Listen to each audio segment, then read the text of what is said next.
Well, good evening, everybody. Welcome to our October commission meeting. I like the video, that was pretty cool. It ends with "We are kind," and it reminds me of the Boy Scouts. We're trustworthy, loyal, helpful, all the way through reverence. So it's my spirit there. At this time, I'd like to call the meeting order again, and I'm asking Matt Olson to lead the Pledge of Allegiance. Please rise. Ready, begin. I pledge allegiance to the flag of the United States of America and to the republic for which it stands, one nation, under God, indivisible, with liberty and justice for all. Thank you.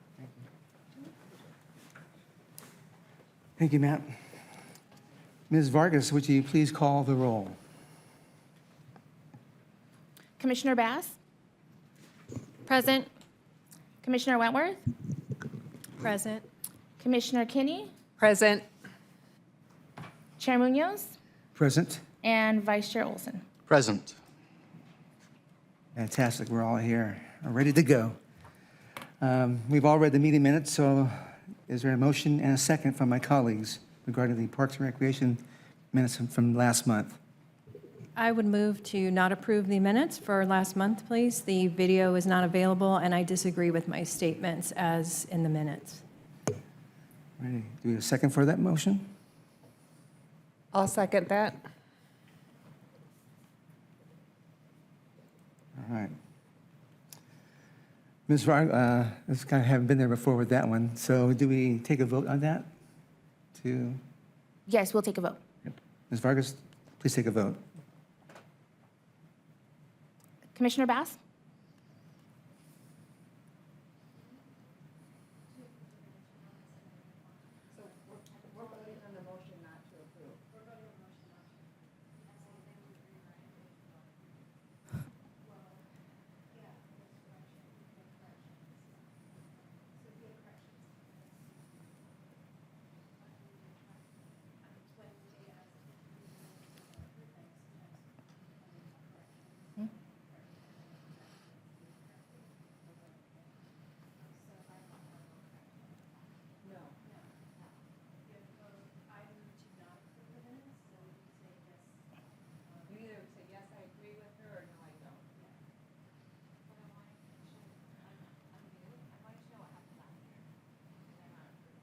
Really quick, Donna, did we want to see exactly what it is that Commissioner Wentworth wants to be changed, and then we could take a vote on that? I would like the minutes to better reflect my comments on the Trails Master Plan, other than I thanked the consultant and I was disappointed. I think that's an inaccurate summary. I would agree that my comments were not, if anybody walked away last meeting thinking that I was excited or thought that the Trails Master Plan was on the right track, they were mistaken, and I must not have spoken clearly enough, and I don't think that was reflected. It was basically said that I thanked everybody for showing up and to take notes. I really wanted to personally have my objections with the Trails Master Plans noted. And I agree.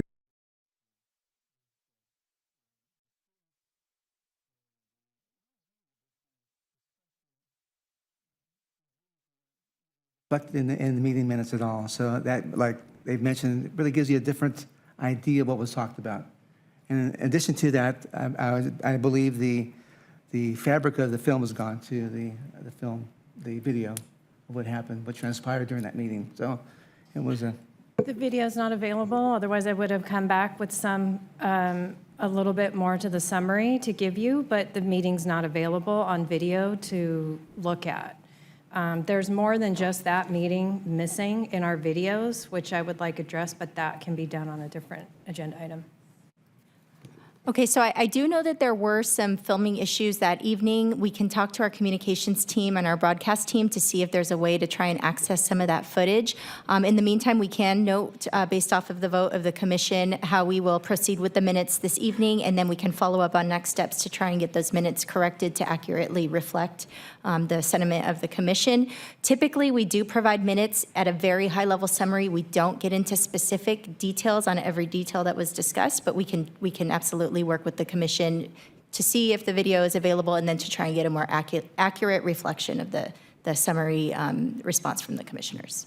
All right, Thank you, I appreciate that. thank you. So moving on, consent calendar report. We have to vote. Okay, sorry. Commissioner Bass.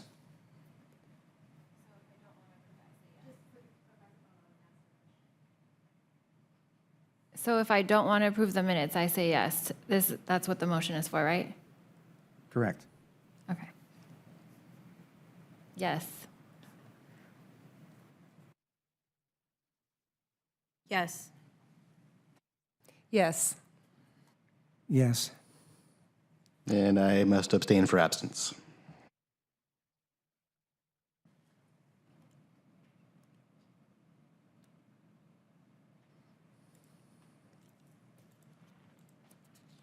It's noted. Thank you.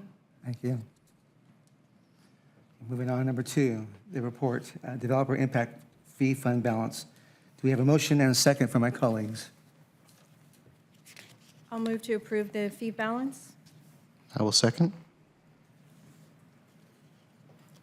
Ms. Vargas, will you please take a vote?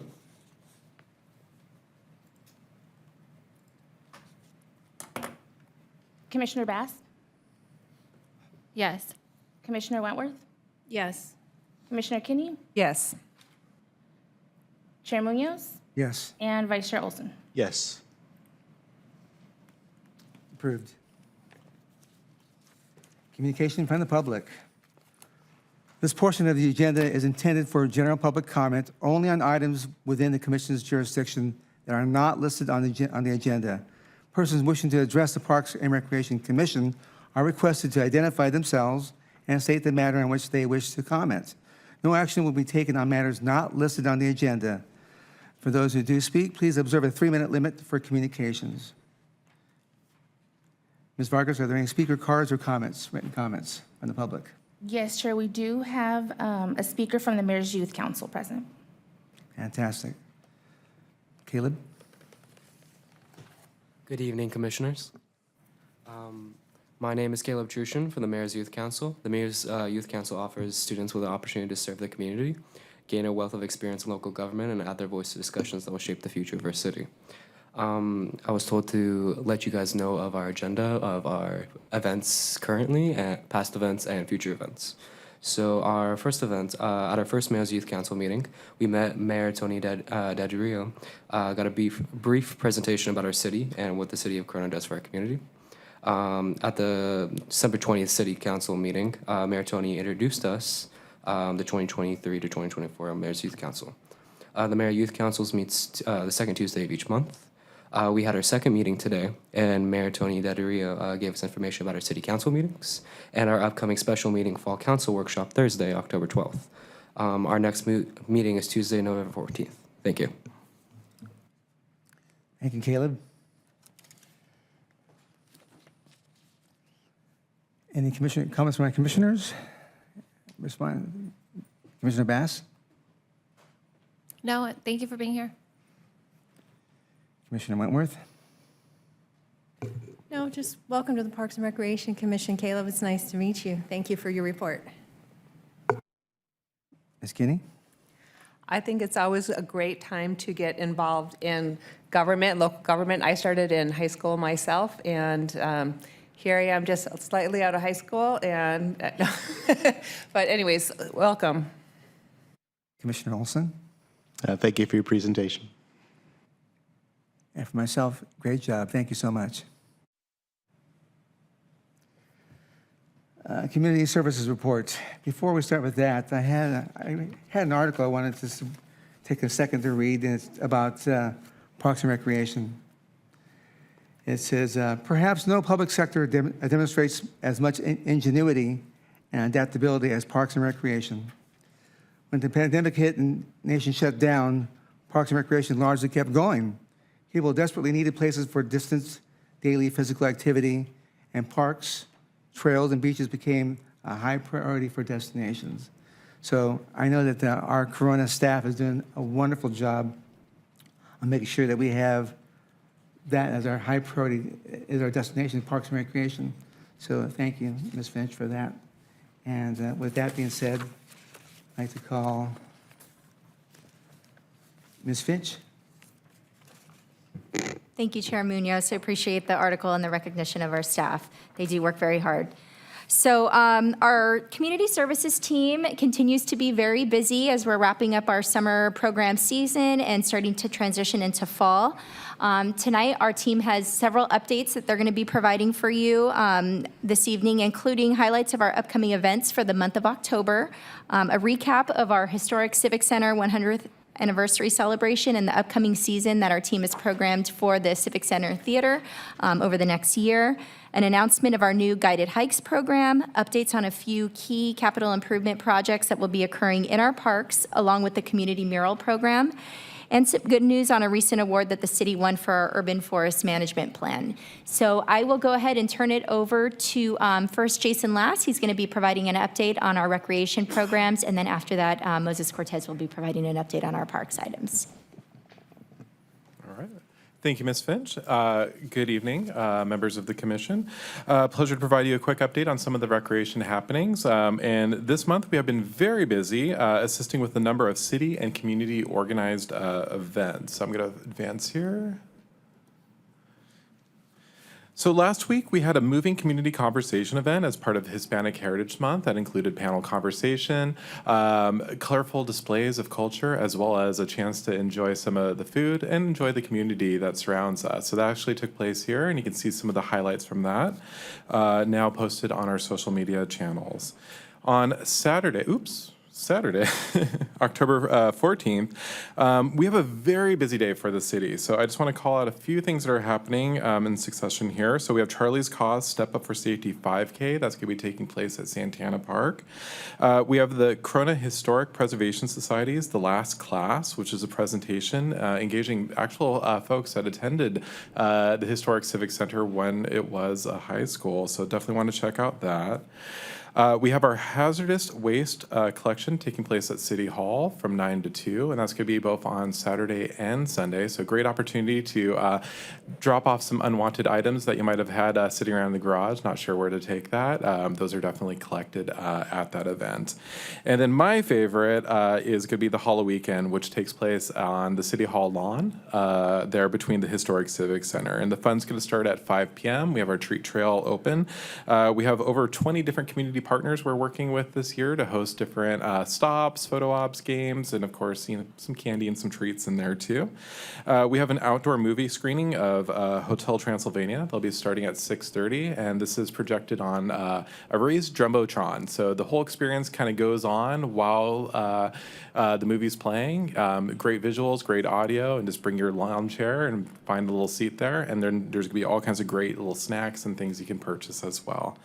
And then as a last-minute addition, I wanted to acknowledge that instead of the escape room this year, we are going to be opening up the HCC a little bit more so folks can explore it. So as a non-ticketed event, OBC is going to be hosting a creepy character experience, and that's going to be taking place in the theater as well as throughout the HCC. And they're going to have costumed characters, villains, play performers, folks that look just as good as the movies that you and your family can go up with, interact with. There's going to be some really great photo ops, and it's definitely going to be that experience you will not want to miss. When you're posting pictures later, everyone's going to ask like, oh my gosh, where were you? And it was Halloween weekend. And then later this month, we have our cleanup at Skyline. We're working with friends of the CNSD to host Red Ribbon Week Festival. The library is going to be doing a new Spirits and Spirits Haunted History event at the library. That's 21 and over. And then to round things off, the Lions Club is doing their 65th annual pancake breakfast. So that's just a co-sponsorship. We do a marketing, but they certainly appreciate if you'd like to start your day there and enjoy some of those delicious flapjacks. So last month, towards the end of September there, we celebrated the 100th anniversary of the Historic Civic Center with a very special celebration. And, it was this really great opportunity to kind of throw open the doors. You got to meet all the different tenants that call the Historic Civic Center their home. We had our different history groups represented. You can talk to local experts, learn a little bit more about the space, its unique architecture, as well as ways that you can engage in the months to come. And then throughout the year, our intention really is to be invite residents back to explore this space. Oftentimes when we do events there, there's always going to be someone that says, I have never been here before. How do I find out about what's happening? And that's really going to be our focus over the months ahead. So residents are going to be invited to help us celebrate all year long with our new Centennial Season of Events program.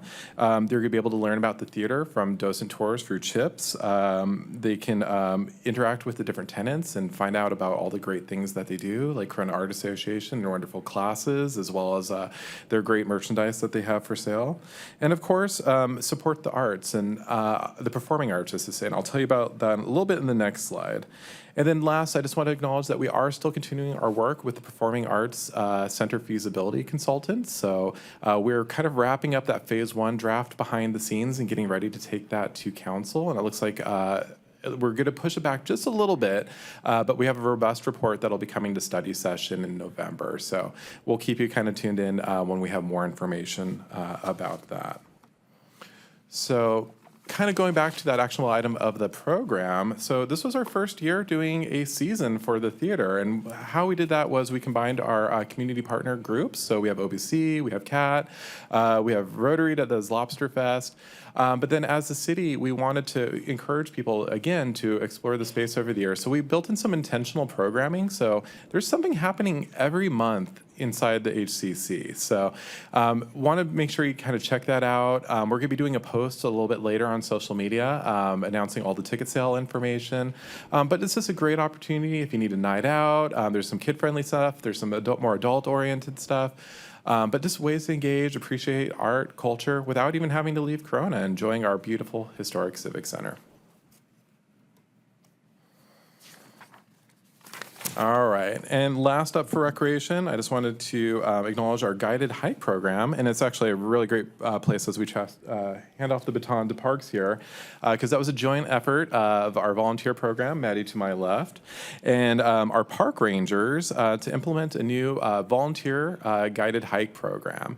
So it's an opportunity to learn about Corona's trails, how to access them, get nature talks. These are going to be led by trained volunteers as well as our park rangers who have undergone naturalist training.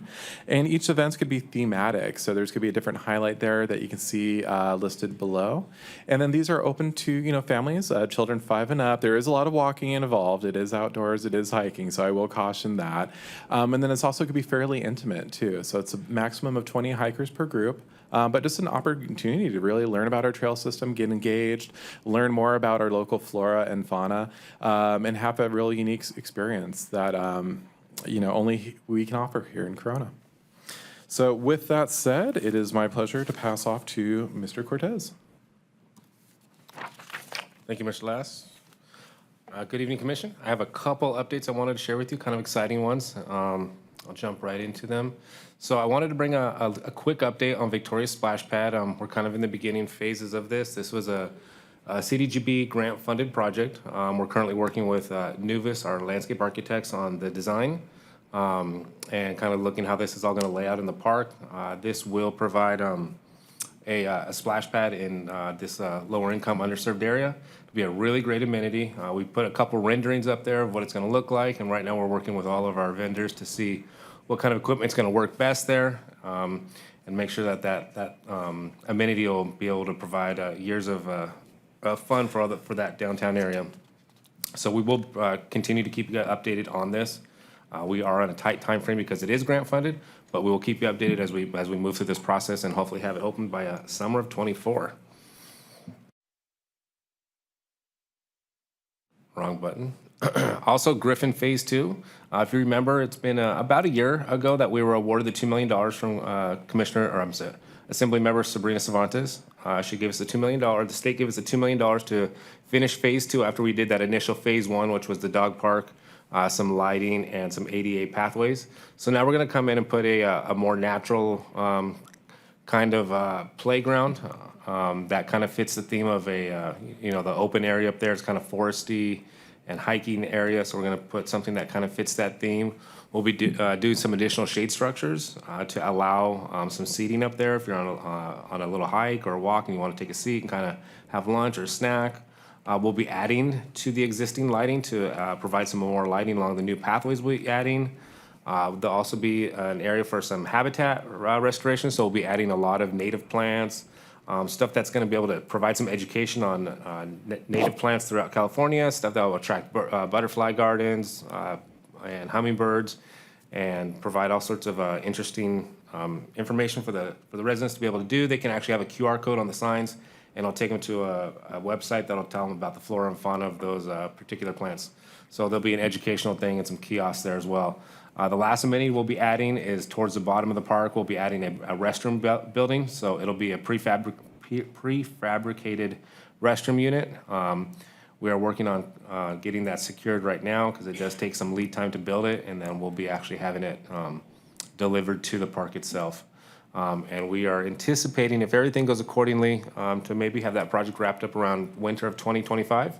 And again, we will keep you guys updated as we move through this process of design and construction and the different phases of getting this project off the ground.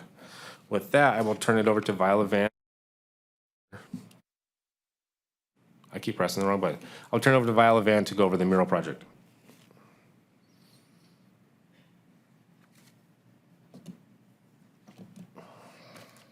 All right. We're excited to share that the Community Mural Project is well underway. Congratulations to our mural finalist, Mr. Eliseo Silva, whose home is Circle City piece will be featured as our community's pick for the pilot mural that will be featured on our bathroom structure at Promenade Park. This past Saturday on October 7th, we had a wonderful group of avid student volunteers from Centennial High School come to assist us with beautifying our Promenade Park through our our Corona Beautiful program. Thank you to Maddie, our volunteer coordinator, and our facilities, parks, and trails team for supporting and making the cleanup a huge success. We are currently working with Mr. Silva, and we hope to begin the mural piece at Promenade in late October. And with that, I'm going to turn it back to Director Finch. Thank you, team. So we did want to highlight that the Community Services Department and the City of Corona was the recipient of an award by the League of California Cities. It was the prestigious Helen Putnam Award, which the League gives out once a year, and there are several different categories that the award recipients are available to be recognized under. So this specific award was given for our Urban Forest Management Program, and we were able to showcase our program at the League Conference in the Exposition Hall. We received a lot of really positive feedback just with the way that the city has created this program and how it's been up and running, and the amount of trees that we've been able to plant throughout the city over the first year of the program, and what we have planned over the next 4 years to get us to 15,000 in the 5-year period. So we wanted to make sure that we were able to give the commission an update on this, and we're very proud of these efforts, and we're going to continue to move forward with the program and make sure that we're getting it out in the community and really making people aware of all of these efforts.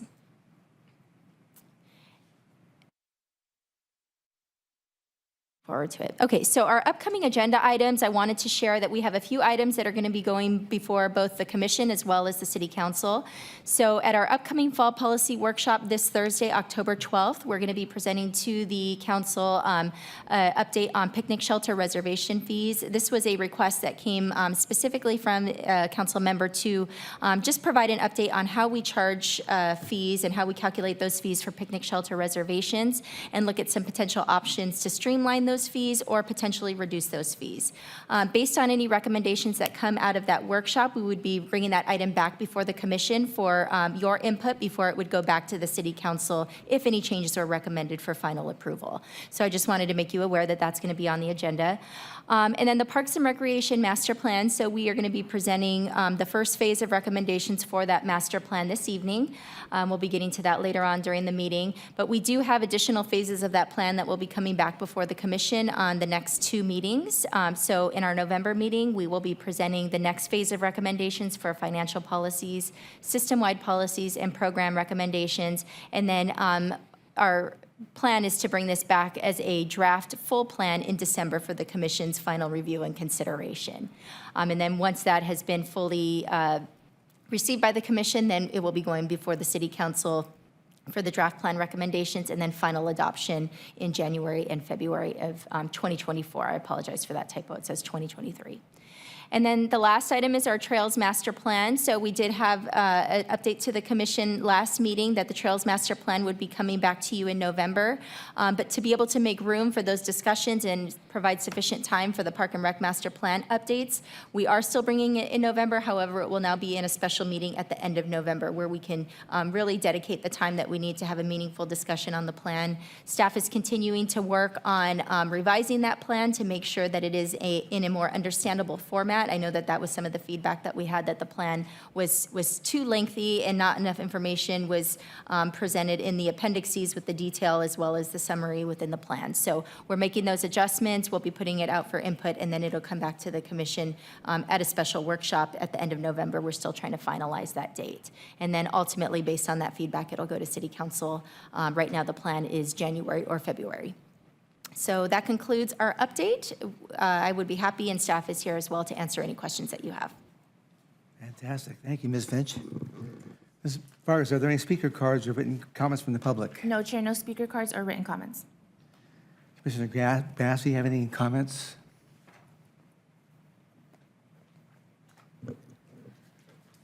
Yes, I wanted to say I made it at the tail end of the Historic Civic Center celebration. I loved being able to take my daughter there.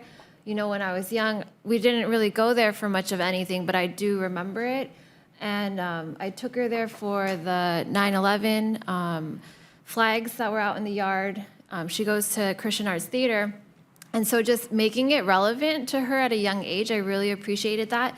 And then being able to take her to the celebration, which she loved the cake. She really wanted to eat the cake. So just thank you for, you know, continuing to make that space relevant and open to the public so that we can have memories there. I love the guided hike program. Super excited. I feel like this is the first time I'm seeing this. Is that right? Yeah, so I'm really excited to, you know, see the turnout there and get people on those trails. For the Victoria Park splash pad, when were decisions going to be made about those designs, or they already have been made?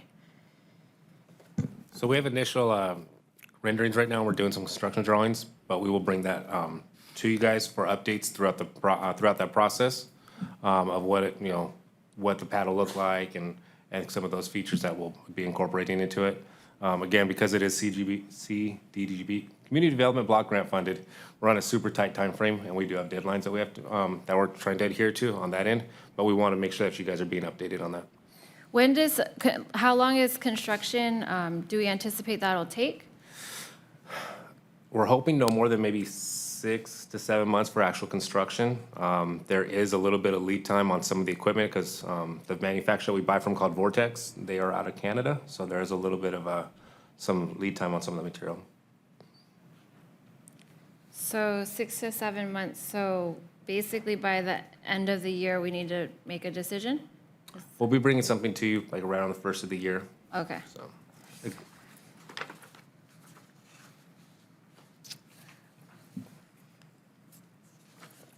And then I did want to say congratulations to Mr. Silva on the mural project, and great work on the Urban Forest Management Plan Award. That's amazing. Congratulations. And I think that's all I got. Thank you. Thank you, Commissioner Bass. Ms. Wentworth.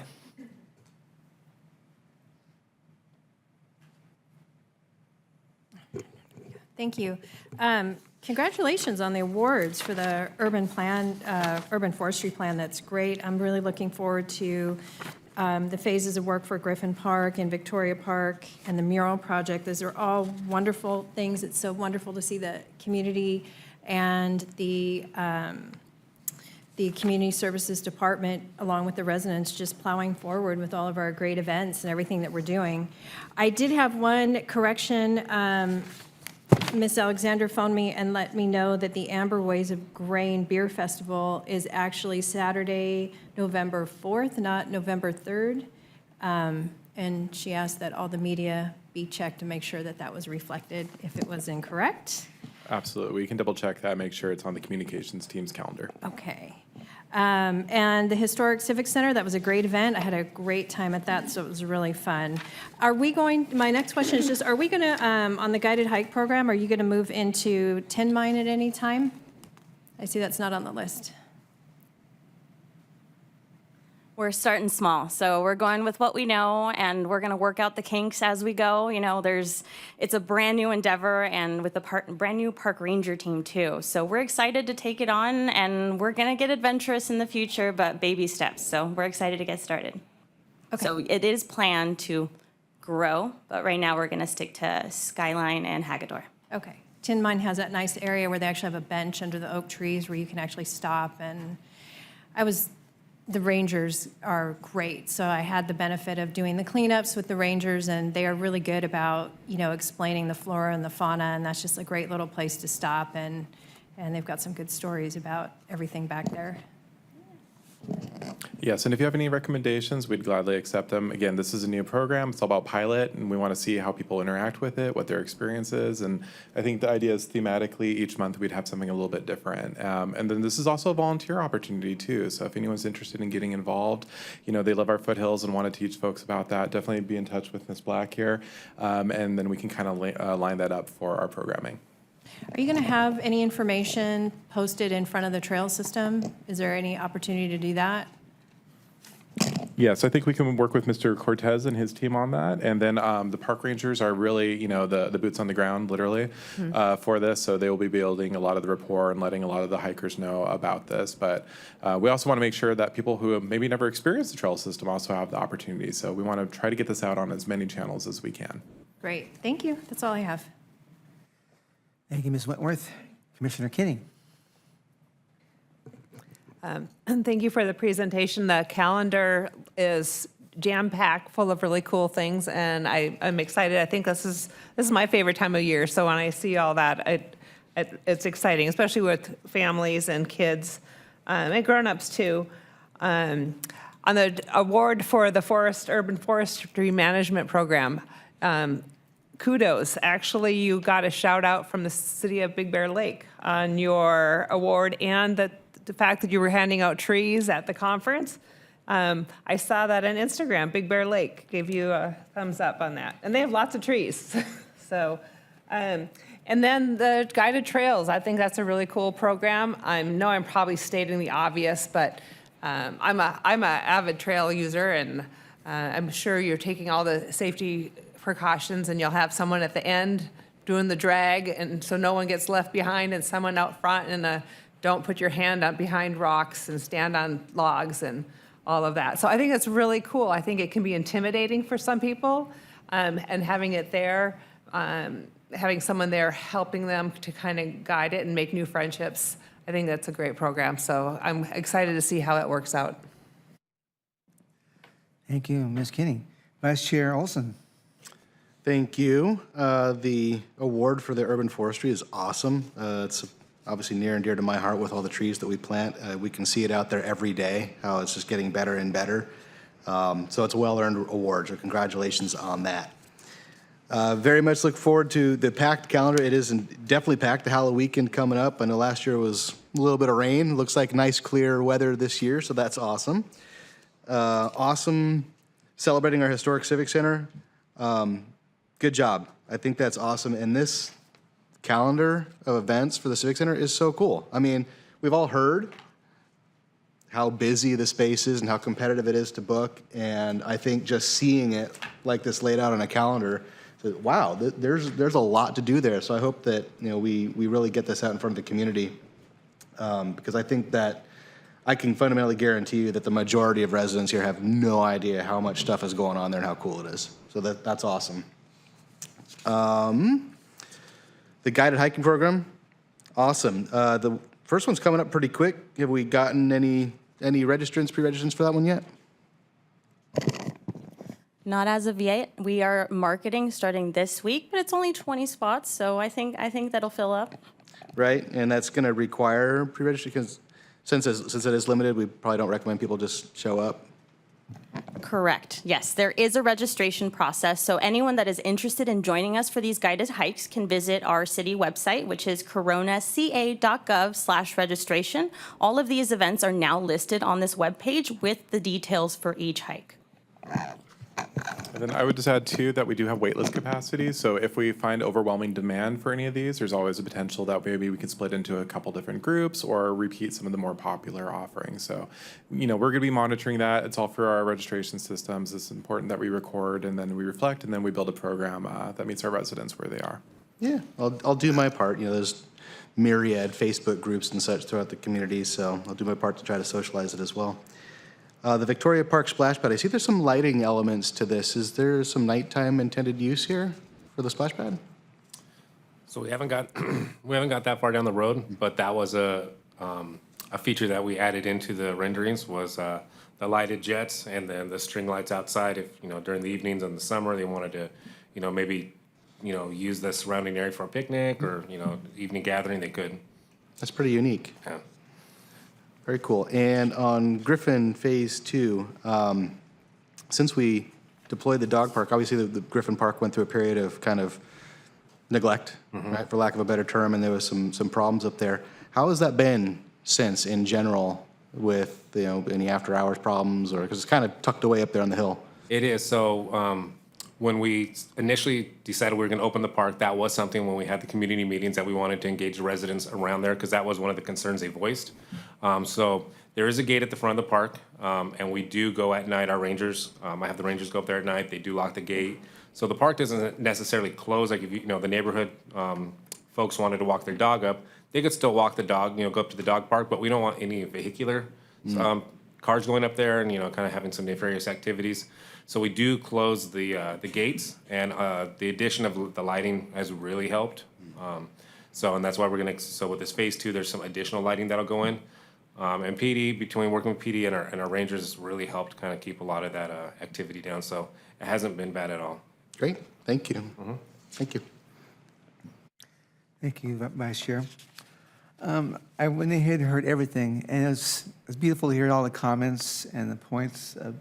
We're being recognized now by other resources, other agencies in the area, so that's fantastic. And that's really the piece of resistance of what we do as Parks and Recreation people. But so, congratulations, Ms. Finch, for a job well done, and staff. I know we're really busy, and it's extremely, and I've been keep saying that we need to keep our kids busy, to keep them out of trouble. So we're going to be doing that. One question I had was the bands being selected. Can you talk about that, Mr. Lass? Sorry, which band's being selected? The bands for the Summer Street Fair. Oh, for the Summer Street Fair for next year? Yeah. Yeah, so if there's any bands that are interested, we are collecting that information. We're also doing kind of a thorough reconnaissance of other communities and the types of bands that are performing, kind of taking a look even at some of the commercial market, what's popular. And then basically we kind of do like an RFP process where we send an invitation packet out to all the prospective bands recording. There's a number of different uses we have for bands too. So definitely Summer Street Fair, but there's even smaller events and things where we're looking for entertainment. So that we usually try to have that out around the holidays, and then we try to book everything right at the beginning of the new year, so we're all locked in for our Summer Street Fair event. Great. The bar's been set from last year, so or It's going to this be year. really hard, in all honesty. I could honestly repeat that lineup, maybe one or two changes, and be really happy with what we did. But I think as we build that tradition, and if we're able to keep going in that direction, I can see this really becoming a go-to tradition for the community, which is really beautiful. Exciting, exciting. On the guided hike program, one thought I wanted to interject was the size and capacity of 20 hikers per group or per session. As a scout leader myself, it might be nice to, you talked about the two, breaking it into smaller groups so people can actually hear and then probably enjoy the community, what they're being talked about, flora and fauna. It's really one of those one-on-one, two-on-one type of conditions versus shouting out for 20 people could be more difficult. Yeah, and I think with the hike program too, is we want to have a really manageable quality experience. You know, we want everyone to be able to hear. We're not going to be going in there with megaphones or anything like that. I think we also want to be respectful to the trailhead and the access point and not put too much impact on the neighborhood. You know, we don't want to tour, 50 people through and everyone was taking up a parking spot and, causing trouble. But, to work in harmony with the neighborhood and really open up the space and that experience. Yeah, I'll be checking tonight with my calendar, my wife, and see if I'm open on 10/28. We'd be happy to have you. It'd be fun. And then the Victoria Park splash pad, can't wait. And then the Griffin Park, ×2, can't wait for that to open up. And then the mural, that's gonna be fantastic to see that and being worked on, be a witness to that. It'd be kind of really exciting. And again, congratulations on the Helen Putnam Award for Excellence. Fantastic. So that's you're really just pushing forward on this, when I opened up tonight's meeting with the Scott, high five to you, Ms. Finch, on that. So high priorities are working their way forward. Thank you for that. Chair Munoz, I have another question. If I Sure. could ask. I didn't notice in the list, are we still doing the skyline cleanup on October 21st, 9 a.m.? Yes, okay. The sign at Hagedorn Canyon, it's got a anatomy part, big and bold on it, so we could use some brown paint. And I don't know if you guys are up for that. There's a lot more graffiti on the rocks back there, and I know that we don't normally clean up the graffiti, but just an FYI, like the whole, it takes up the whole sign. Usually when I go hiking, I usually have people come with me and stuff, so I think the hiking program is great. And when we do the cleanups, they usually break the groups into like 20, which isn't too bad with someone in the front and the back, and then stopping areas. So 20 might work, and there'll probably be less, in each time. But Perfect. I just wanted to make sure that we were still doing the event, though. Thanks. Fantastic, thank you. So moving on with that, without further ado, Adopt a Park update by Ms. Black. Good evening, Chair Munoz and Parks and Recreation Commissioners. My name is Madeline Black. I am your volunteer program coordinator for the Community Services Department. So I'm here to bring you an update as to our pilot Adopt a Park program that we kicked off the ground in March of this year. And I did want to note that this presentation is for informational purposes only. There is no ask, but I'm always willing to answer any questions you might have, and I'm always willing to take any feedback you may have as well. Okay, so as a quick reminder, what is our Adopt a Park program? So this is an opportunity for groups in our community to adopt a Corona park for independent cleanup and maintenance. This has a 6-month period to it. So groups sign on to clean up their assigned park anywhere between 2 to 6 service days. So you can think about it as once every 3 months or once every month, depending on what the group's preferences are. So what a typical cleanup looks like. So we're removing litter, we're laying mulch, removing that graffiti, cleaning and painting. So you can see here a student in our Adopt a Park program helping us out, painting a bench that had some graffiti on it. So after they complete the first service day, you have the lovely sign that our Centennial High School students are showcasing here at Victoria Park that is added after that completed service day. So I did want to take a moment to shout out to Corona and Centennial High School AVID classes and their teachers for helping us get this program off the ground. They had 200 students participate in this activity. So it was great to work out a lot of the tweaks that we needed with such a willing group. So thank you if they're listening in. And I did want to share that these are who we currently have working out in the park. So we have our Circle City Rotary that will be getting their adoption of Rimpaw. We have a family here in Corona that on their own, they're adopting a Tehachapi. The Corona Samoan Assembly of God will be at Lincoln. We have, again, our Corona and Centennial High School students back for Victoria Park for this next school year. Peace Lutheran Church is currently in the works, so we're working on assigning them to Mountain Gate Park. And we are already working with Yes to More Life, an adult adaptive group at Brentwood Park. So very soon you will see these lovely signs with the redesign coming next month. So through everything that we have learned in this pilot program, we're ready to make a couple of tweaks, and I'm here to report those out. As an example, now that we've seen these groups in action, we're editing the service report form that they're reporting back all of their tasks with. We're going to provide this electronically, make it a little more easy to access when you're out and about. We had a paper form before.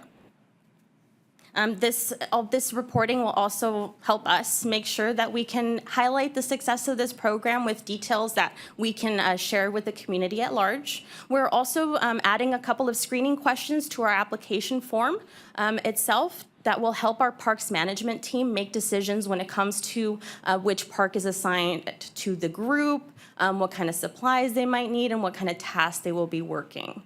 So we're adding those into the form. And something that we did experience in our pilot program was a few weekday scheduling conflicts. So we've adapted the program to add a key checkout system. So there's a closet at every park, and we're going to be storing the supplies for this program within this closet.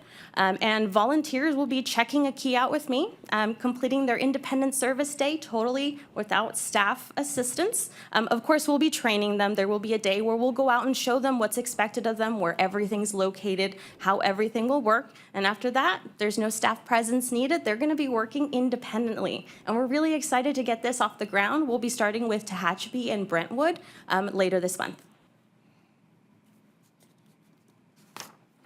But wait, there's more. So when someone reaches out to us and says, hey, I want to make a difference in my park, I want to do something in our open spaces, this is what I reply with. So we have our lovely Adopt a Park program that's getting off the ground. I'm very excited to share that it's great for anyone that's looking for a regular occurrence, for any businesses or organizations that would like to give love to their favorite neighborhood park on a regular basis. Our Corona Beautiful community cleanups are great for our students that have hourly requirements on a monthly basis for their educational programs, or for that family that just wants to do a tree planting event once a year without a commitment. Our park ambassadors are dedicated adults that are working with the staff on a long-term basis to report out what's happening at their parks. I will note that this is the only opportunity that does require the City of Corona's volunteer application process. We also have what we call our closed group cleanup opportunities, which are proposals from different organizations or larger projects for groups such as our Boy Scouts, our Eagle Scouts, our Girl Scouts with their Silver Award. So these are taken as closed group cleanup requests. We also have annual events from different businesses or organizations that want to come out and make a difference just once a year. I'm also excited to share that I'm going to be sharing a new option with the community very soon, which we're calling our Cleanup Kit program. More on that on the next slide. But let's say you don't know which one is best suited for your group. Give me a call or send me an email. We're ready to work with you. You just got to get in contact with us. Okay. So cleanup kits. I'm very excited to share that we are starting a partnership with the Western Riverside Council of Governments, or WRCOG, called our cleanup kits. So anyone interested to, let's say, clean up their neighborhood anytime they would like to can now request a kit that will include trash pickers, gloves, safety vests, trash bags, and instructions as to how to dispose of that trash and how to report it out. Completely free. All they have to do is reach out to us and request this. This is going to be perfect for, let's say, that Cub Scout troop that wants to clean up their neighborhood, or the business that would like to clean up their neighborhood as well, where their business is located. So these will be able to happen anytime. Anyone will be able to do them.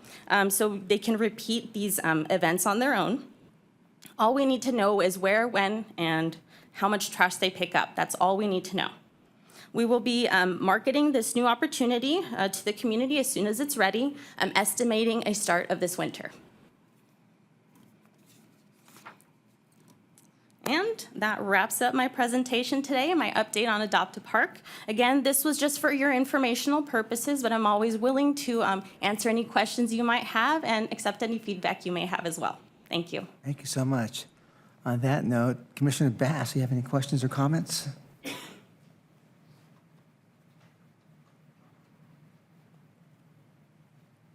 Thank you so much. So for the groups, for the Adopt a Park program, they complete the 2 to 6 service days within the 6 months? Correct, yes. And they are able to readopt it every 6 months, or how does that work? Yes, so they can reapply. We will have a wait list system. Let's say the same group wants the same park. We'll work with them, or maybe create a wait list that says, oh, once the 6-month term is over, then it's this next organization's adoption period. But yes, it is a 6-month adoption, and in that time frame, they commit anywhere to 2 cleanups all the way to 6 cleanups. And I know you mentioned, so is it based on the number of volunteers that their organization has, and that's how you place them accordingly? Shut off on me.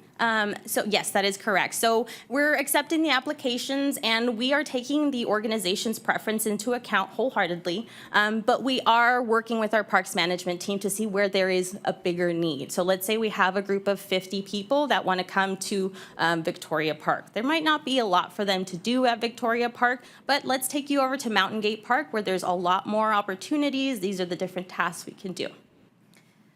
So, and I think it's amazing. I love seeing these kids out here painting. So is there any like quality control of like the work that they do, or is it like we hope for the best? So the groups that will be working independently will have selected tasks that they will be instructed to do. So for example, our crew at Brentwood will be doing trash pickup, some graffiti removal. We're not going to be giving them a bucket of paint because we're not going to have staff supervision for that one. For the larger groups, let's say at the Mountain Gate adoption, we might have a staff member there present for about half an hour to ensure that everyone's on the right track, and then we'll swing back after and make sure that everything's where it should be and everything looks okay. Gotcha. Awesome. Thank you. Commissioner Wentworth. Thank you. It is really wonderful to see all the opportunities that we have just bundled up like this. It's finally something that I think that we had haphazardly the whole time that I've been up here, and to see it put together in a cohesive package is just wonderful. So thank you. I know you guys have worked hard to put all this together and to really engage with the volunteers in a way that makes sense to them, just to make the whole thing easier for everybody. I know that a lot of residents really reach out with emails about problems in parks and how can they help. I get that a lot. So I was hoping if I could ask you if it would be possible to give the commission a small, I don't know how you want to work this, but a small blurb of information that we could possibly attach to an email, because when I get an email from a resident and they have an issue at a park that needs maintenance, I always try to engage them in the Park Ambassador program and cleanups, and I spend the time writing all this out on every one. I always kind of try to, if they're taking the time to write me an email about a problem, then I know they care and they want to fix it, and they're likely to volunteer in the future. So I guess what I'm asking you for is some kind of reference material or some kind of something I could put in there with your contact that maybe we could have standardized for the commission, so that when we write back saying, hey, thank you for the concern, I'm sending it to staff, and by the way, we have these great volunteer opportunities. If you're interested, here's all the links and here's what they are. So that would be my suggestion, if that's even possible. That might be really helpful. I would be more than happy to provide you guys all with a template that you can use as needed. Okay, wonderful. And I just had a question on the WRCOG. How long were they going to provide this for? How the funding, and how long would that last? So we're estimating at about a year partnership right now. So we're going to work month by month and see what supply we are in need of. So we're working with them every week to say, okay, what portions of this program can you handle? What portions we can? So right now we're about to kick it off, and we're going to see what kind of demand we have, and we'll take it from there and see how long they're willing to fund this. But they are excited, and they have to report this information out. So more people doing it is what they want to see. That's wonderful. I started my illustrious volunteerism here as a park ambassador myself more than 10 years ago, and I could have used one of these. I sent lots of pictures of trash to Moses that would get blown around, and the contractors, the city stays on top of them, but there's times when there's lapses and stuff, and so the residents notice, and it's great to have this available. It's something that I would have loved, so thank you for that. I think that concludes my questions and comments. So thank you. Thank you, Ms. Wentworth. Commissioner Kinney. I'm glad to see you've seen some success with this program. I know what a delicate balance it is when you're working with a volunteer group to keeping them engaged and making it simple, but making it still, you're still getting information that you need and the work is still being done, but you can't get on them too hard. But if you don't, they don't show up. I mean, I get that. And so I think you're the perfect person to do that. And I'm glad to see that it's working out. So good job. Thank you. Vice Chair. Thank you. Really cool stuff. To echo Commissioner Wentworth, really cool to see it all kind of together. And I hope that on our website, we kind of present it that way too, that there's a single path of ingress to all of these opportunities and it's easy to find. The question on the cleanup kit program, are we looking for formal organizations, tax IDs like that, or can a neighborhood watch group, request one of these kits themselves? If a family of 4 wants to do this, they can just reach out and we Awesome. will supply them with what they need, Great, thank you. or any size family. Thank you. Thank you, Vice Chair. Let me just add, I concur with my colleagues on everything they said tonight. I want to add again, I'm on my soapbox now. Parks and Recreation is just, I get a booster shot of enthusiasm every time I hear you speak. So from the top down to everybody, I come here for a booster shot of enthusiasm and spirit. So thank you, Ms. Black, for all you talked about tonight. And with that being said, I'd like to move on to Parks and Recreation Master Plan draft recommendations by Ms. Finch. I'm sorry, Chair, really quick, Okay. just for the record, we do not have any speaker cards or written comments on the Adopt a Park update. There it is. I get over excited about my enthusiasm. Thank you. All right, thank you, Chair. So tonight before you, we have our first phase of recommendations that are going to be included in the Park and Recreation Master Plan. I know it's been a very long road to get here. We started the process over a year ago, and the commission has been very involved every step of the way. So we're excited to finally have some recommendations that we can put before you. We have our consultant tonight, Genevieve Charo from MIG, that's going to be sharing those recommendations. Specifically tonight, we're going to be focusing on the design and development guidelines based on park classifications, as well as the system-wide and site-specific recommendations for the park development and amenities. So we wanted to bring this before the commission in phases to make sure that we were able to spend enough time for us to really present the data,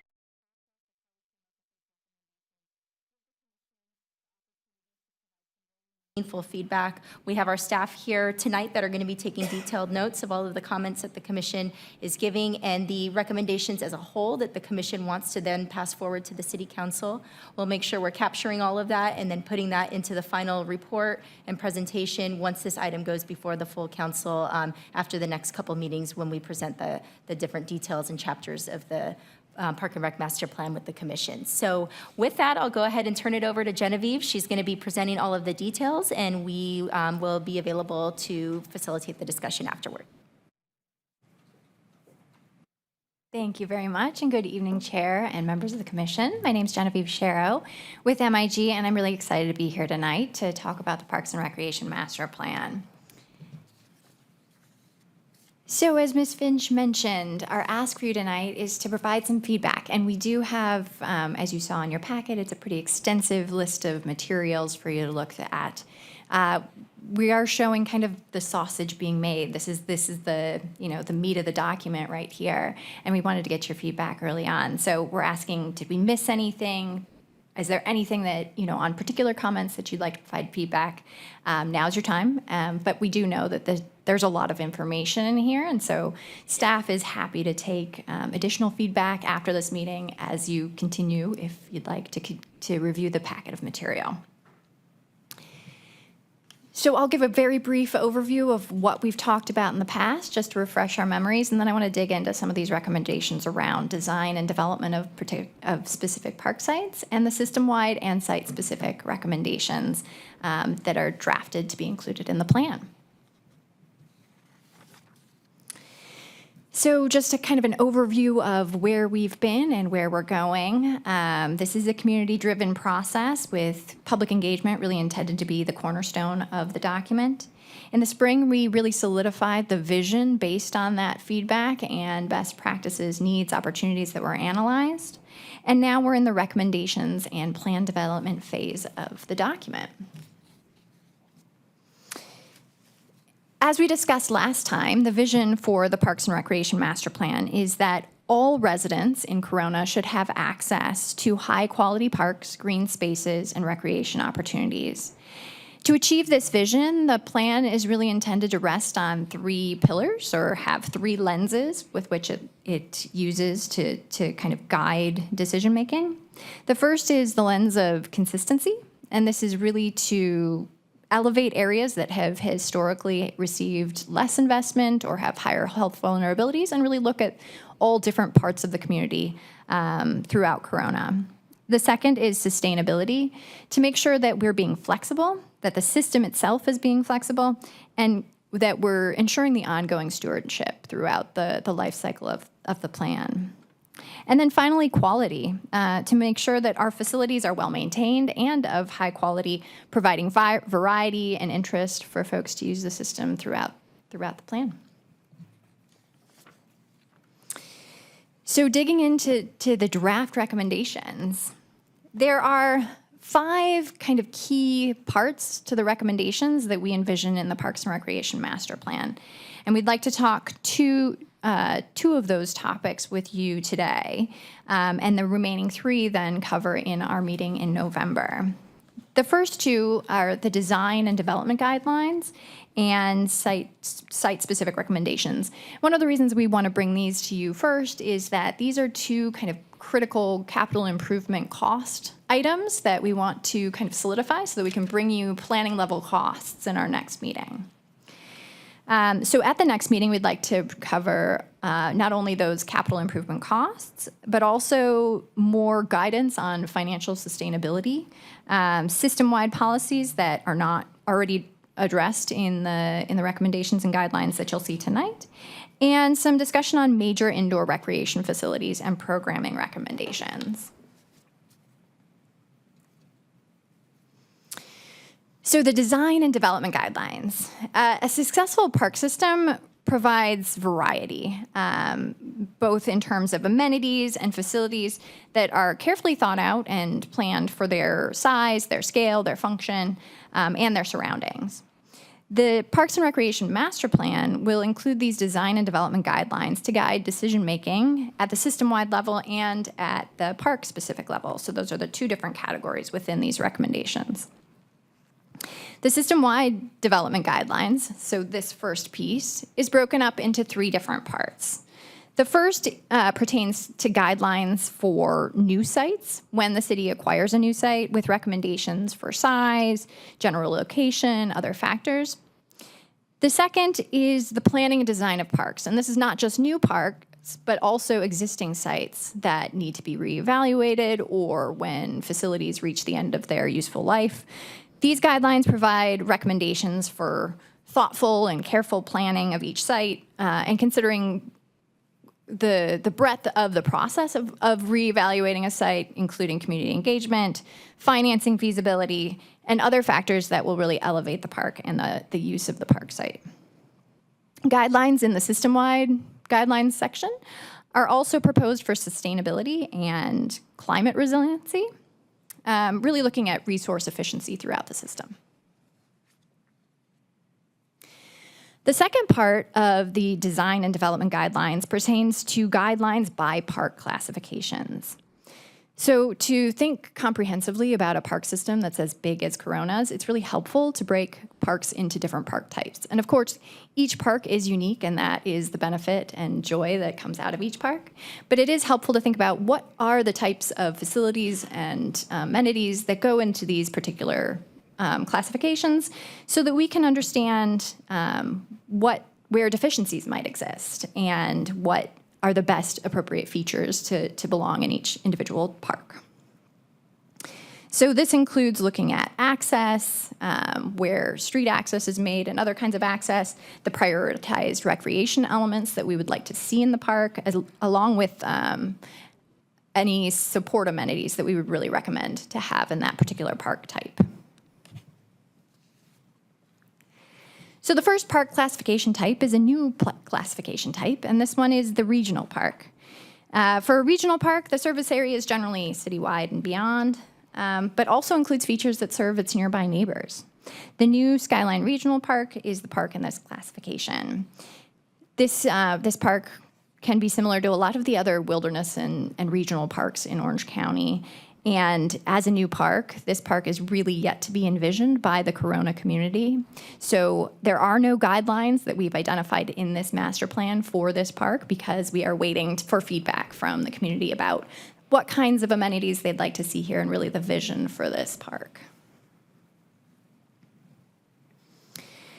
The second category is citywide parks, and these are Corona's large multi-use parks that provide major recreation facilities, event spaces, cultural venues, and they're really intended to serve as citywide destinations for events and programmings, activities. These sites generally attract visitors from across the entire city and in general range between 25 to 50 acres. The guidelines provide recommendations for different types of recreation and support amenities that should be prioritized at the park. So at citywide parks, priority recreation amenities include large thematic playgrounds, sports courts, sports fields that can support game and tournament play, and a variety of other recreational amenities. Community parks are mid-sized parks that support a lot of the same functions as citywide parks. They have sports, specialized facilities, can facilitate group gatherings, and have space available for programming as well. Community parks have a lot of the same similarities as city parks, but have a smaller surface area in general, serving around 2 miles. Then there's two categories that we've identified of neighborhood parks. Sometimes system-wide parks plans will identify neighborhood parks or identify park classifications just by size. But Corona's parks are a little bit more unique, and we've identified 2 different neighborhood parks based somewhat on the current configuration of the system. The first is neighborhood parks that are considered more multi-use. And these are neighborhood parks serving the local neighborhood, but they have a mix of green space, play space, active recreation space, and neighborhood gathering space. And they serve that local neighborhood. Prioritized recreation elements include a medium play area, a little bit smaller than the community park size, sports fields, sports courts, and hopefully some additional challenge features as we move forward to provide more variety and options for active recreation. And then also allowing for picnic areas, gathering spaces, and open lawn areas. The other neighborhood park category is a neighborhood park basic. And this is a smaller park, slightly smaller than the multi-use parks that we've identified, that have many of the same recreational features, but likely don't have a sports field. So typically these are 2 to 6 acres in size, serving the local neighborhood with a few less features than our multi-use category, but really still serving the local neighborhood with a high level of variety in terms of courts, play areas, and open lawn, and picnic shelters as well. Pocket parks are those micro-sized green spaces, typically less than an acre in size, supporting aesthetics, passive uses. They can, in a pinch, serve where neighborhood park is not providing a recreational feature, but often don't have the space to support high active recreation features. The system also includes a category called special use sites, and these are either standalone or single-purpose locations that support unique recreation opportunities or specialized recreation facilities serving all or part of the Corona community. And these can include kind of their individual unique sites. And before adding additional amenities to Griffin Park, for instance, that was identified as a special use site as just the dog park. But otherwise, these can also be facilities throughout the community as well.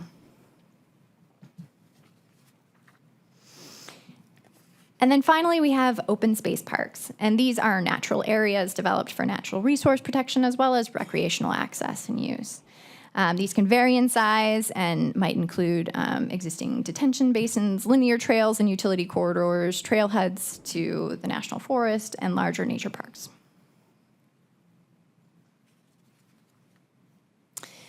So the second piece in the packet, the second big meaty piece in your packet tonight, was the system-wide and site recommendations. This was also identified as Appendix F, and we envision this being Appendix F in the master plan as well.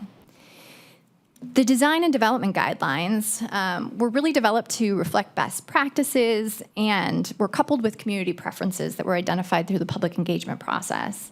And they were used to guide these site-specific recommendations. This table, which is included in the table tonight, in the packet tonight, has lots of information to show how each recommendation was developed. It includes recommendations for improvements and enhancements by site, as well as long-term maintenance improvements. Maintenance implications. So breaking it down in the table itself, we just wanted to kind of outline the process that we went through in identifying these recommendations and clarify anything that might have been confusing in this table. So the first column of blue here is the Corona Park site, so the name of the site, and that listed the existing and proposed sites, along with the size, the classification, and quadrants, which we'll get into in just a minute. The first category also included at the top of the table some system-wide recommendations, so it may not have had a specific park location in it. The second field, I'm actually going to go back because it's easier to see on this. The yellow column is the kind of a check mark for new park land. So these are where we might need to acquire land or create a master plan for a project, but that's really the yellow is intended to really just to facilitate the new sites identified in the inventory. The third is for unique or other capital projects. So this table will be used moving forward to help us identify capital costs. So anywhere we have included an X, that's our kind of reminder that's going to be a capital cost that we will need to cost in the future to provide that information for you.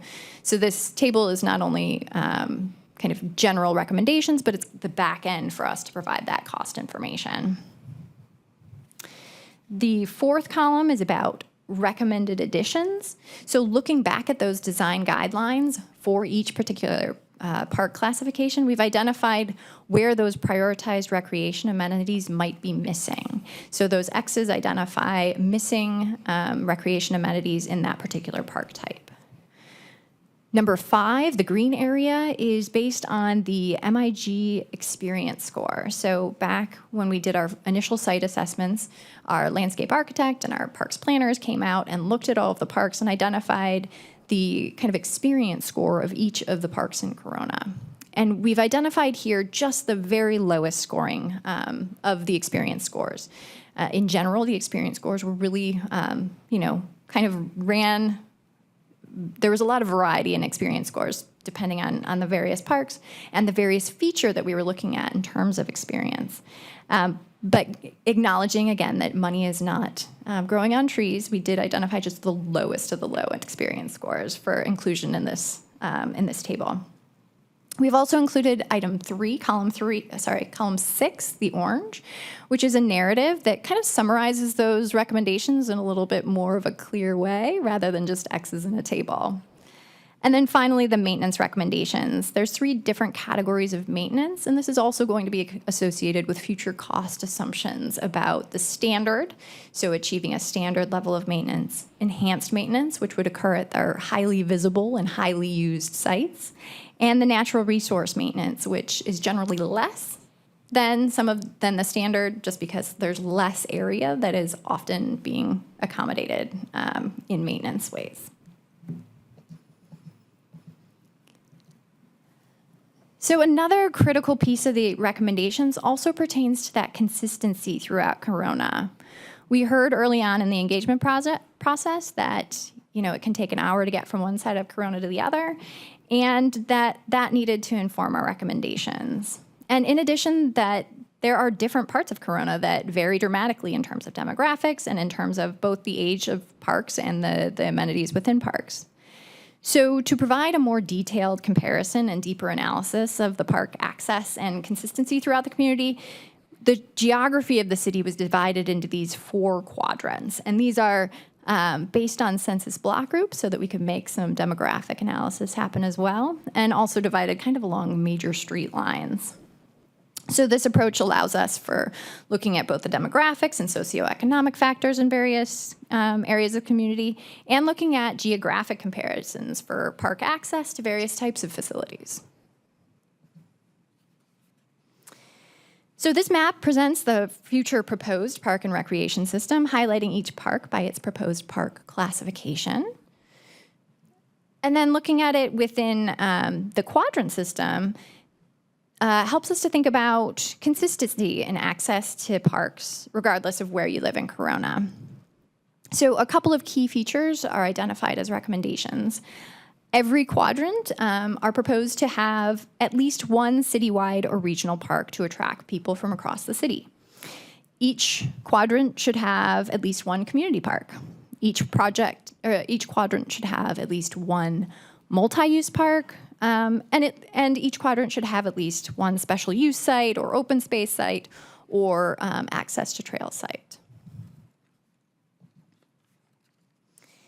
So in order to achieve those particular targets, as well as fill some gaps in access to parks, the draft recommendations propose a few kind of key changes. So the first recommendation, to have at least one citywide or regional park in each quadrant, adding the Skyline Regional Park will accomplish that goal because prior to that, Quadrant 4 did not have a citywide or regional park.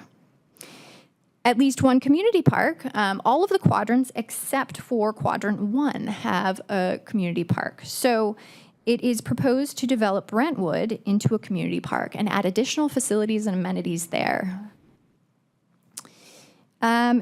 The proposal to have at least one multi-use park. This is largely achieved, and we don't have any specific recommendations around that because Quadrant 3 actually has 2 community parks, so that's achieving the goal, and that was the only one that had a deficiency there. There are also 3 new neighborhood parks that are proposed, and these are in existing detention basins, which are developed to varying degrees with landscaping and facilities. And these are currently owned by the city, and kind of a low-cost, great move to add access to parks in these neighborhoods and fill those gaps. The space envisioned there would allow for adding some kind of minor amenities to create 3 new neighborhood basic parks, while also fulfilling the need for continued use as detention basins. So, for instance, a play area could be rocks and logs and other kind of natural features to allow for continued basin infrastructure needs. Some of the other areas of the community also have some gaps in that access. So when we talk about gaps in access, we're talking about that 10-minute walk to a park. And where that can't be met with land that the city already owns, we have included also recommendations for mobile programming or other kind of urban loop walks that can be accommodated in those areas.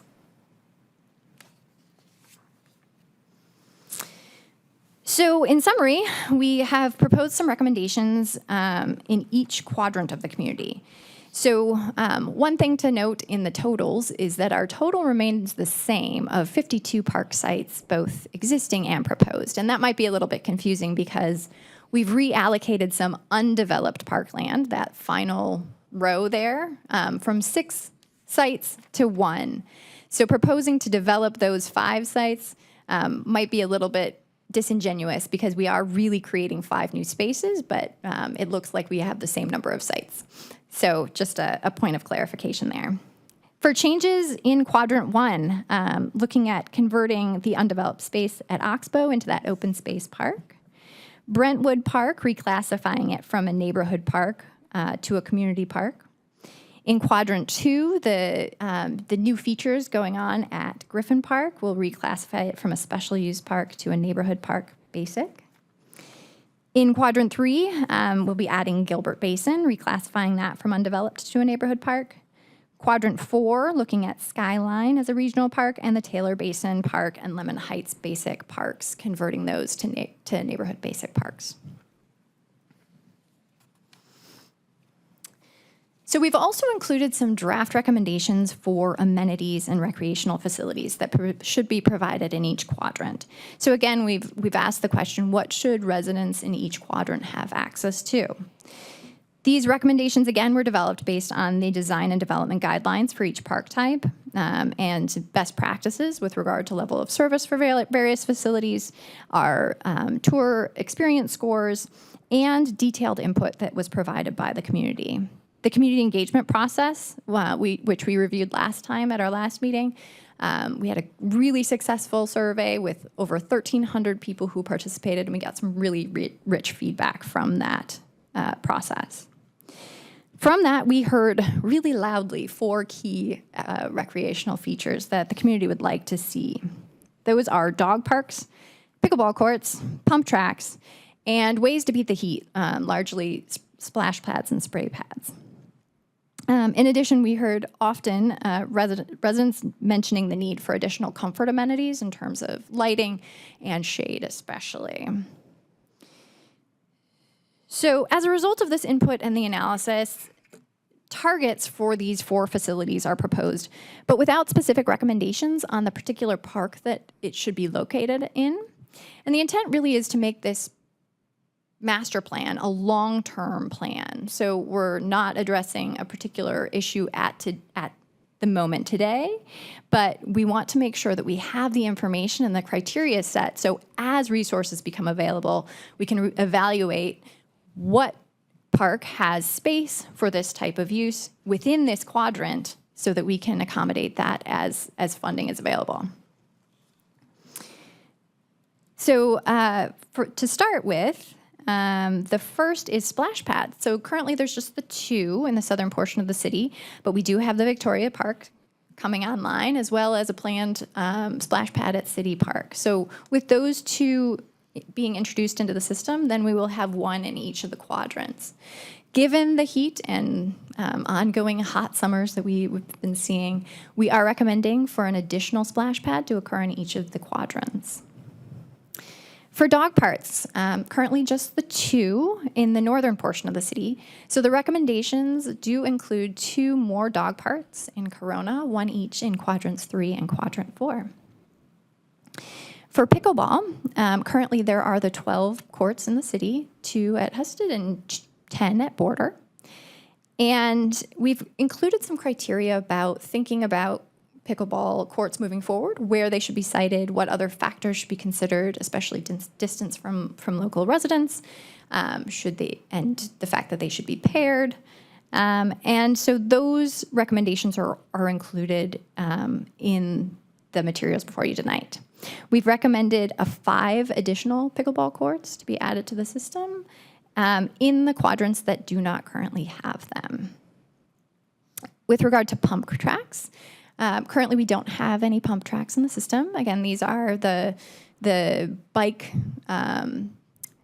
tracks that you do not have to pedal or push in order to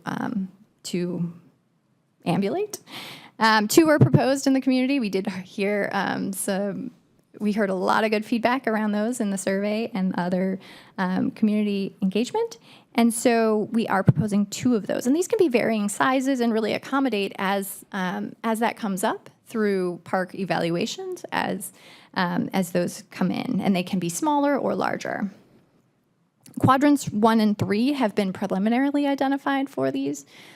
Really just kind of want to think about spreading those facilities throughout the system and really thinking about those based on future site capacity, largely needing to happen in larger parks. So in addition to those highly sought after amenities, the recommendations include proposed recreational amenity additions for each quadrant. And this is considering both increases in population expected over the next 10 years, as well as the park deficiencies based on park classification type So starting with sports fields, these are a component that is prioritized in citywide parks, community-wide parks, and multi-use neighborhood parks. And these are either baseball, softball, or soccer, or multi-use, including lacrosse and football. Engagement results pointed to an ongoing demand for soccer and multi-use fields, and additional fields of these types were identified in quadrants 1 and 2. Sports courts are another component prioritized at many of the different park types, nearly all of them really, except for pocket parks and open space parks. So the goal here is to really provide more of variety, and that's what we heard from the community outreach, as well as really best practices. We want to provide a lot of different types of activities for people to use in each quadrant. So to that end, we have 5 specific types of courts called out, as well as another additional court, kind of an other category. And that can include handball courts, which will include some siting criteria for fitness courts or other kinds of courts as desires evolve and as we identify needs based on each individual site. With the ongoing demand for soccer, futsal courts are recommended as a new type of court to be introduced into the community, as well as those 5 additional pickleball courts. Additional amenities by quadrant, loop walks and trails. This was one of the top activities reported by residents in the community survey. 30% of respondents, and that was the most popular response, that they'd like to see more walking and biking in the local parks. Formal loop walks and trails are recommended in the citywide and community-wide parks. That's the 4 additional reflected here. And we're also recommending kind of perimeter walks and other kinds of slightly less formal walks in the neighborhood parks as well. As I mentioned, there's 2 additional dog parks recommended so that we can have at least 1 in each quadrant. The city has 2 skate or called wheeled parks here, and these should be retained. And as they reach the end of their useful life, the city should look at replacing to include the most current up-to-date skate features. 2 pump tracks are recommended, as I mentioned, and these could be either concrete construction or dirt. Water play, as discussed previously, we have a recommendation for 6 more. Of course, 1 at Victoria and 1 at City, so 4 more at locations yet to be determined. And picnic shelters are also in high demand. An additional 18 are recommended with additions in each quadrant. At least 1 universal play area is recommended. So currently at Santana and Lincoln, we do have some universal play features, but we'd like to see at least 1 universal play kind of thematic playground that's really thought about as a universally accessible playground in the community. I had 2 more here. We're also recommending 10 additional play areas where either the existing play structure really is insufficient for the size of the park that it is located at, or where the park lacks a play area and the design guidelines would call for a play area there. And 2 swimming pools, of course, in the community. The City Park Master Plan is in the process of addressing the specifics of the pool at City Park.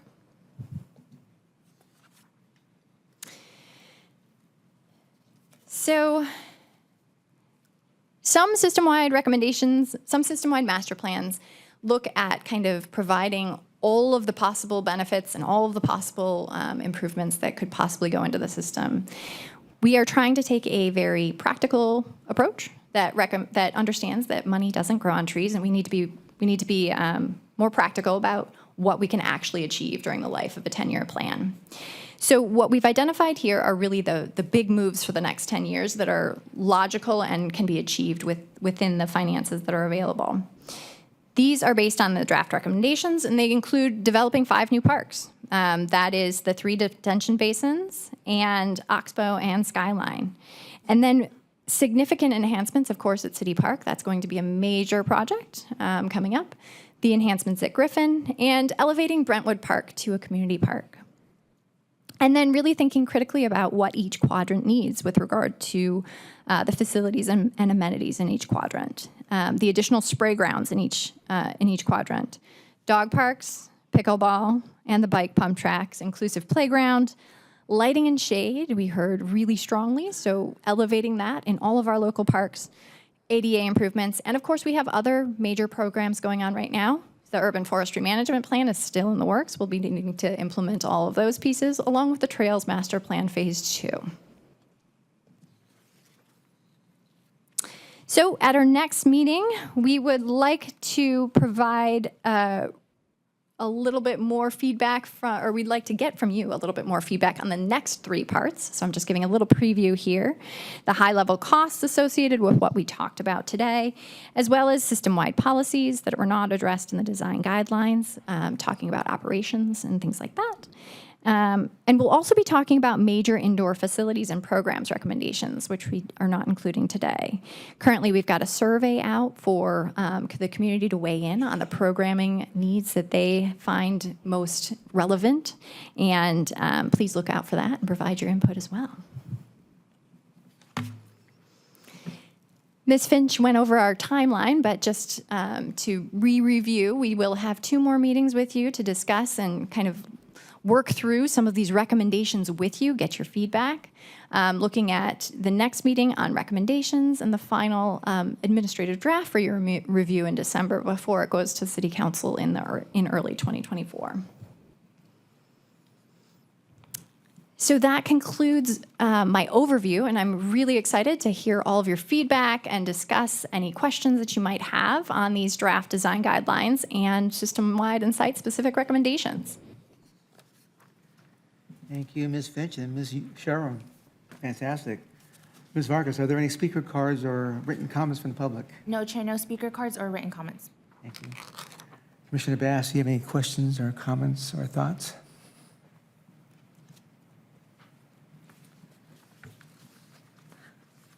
Thank you so much. That was a lot. I'm just getting my thoughts together here.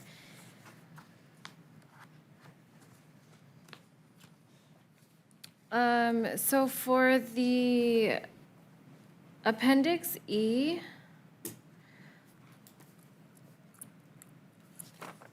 are we gonna have like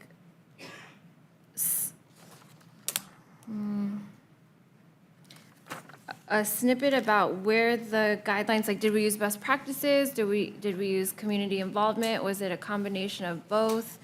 To kind of how we came to these specific planning and design metrics? Yes, Appendix E is the design and development guidelines. And so these are largely best practices based on that park type, but really also more nuanced for the local Corona experience. So those are broken down by the types of parks that really exist in Corona and the feedback that we heard from the community about what they'd like to see in those parks.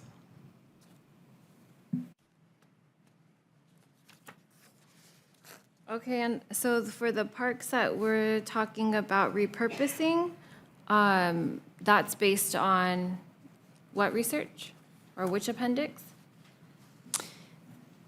So the reclassification of certain parks into different kind of categories and adding additional amenities to make them a little bit more multi-use, that is kind of a combination of both. So it lives in Appendix F, that recommendation for change, but it uses Appendix E, those design and guidelines, to make some of those decisions. And was there a matrix on that repurpose, as far as like this would be reasonable, this would be doable, based on what the amenities would take to upgrade it to that?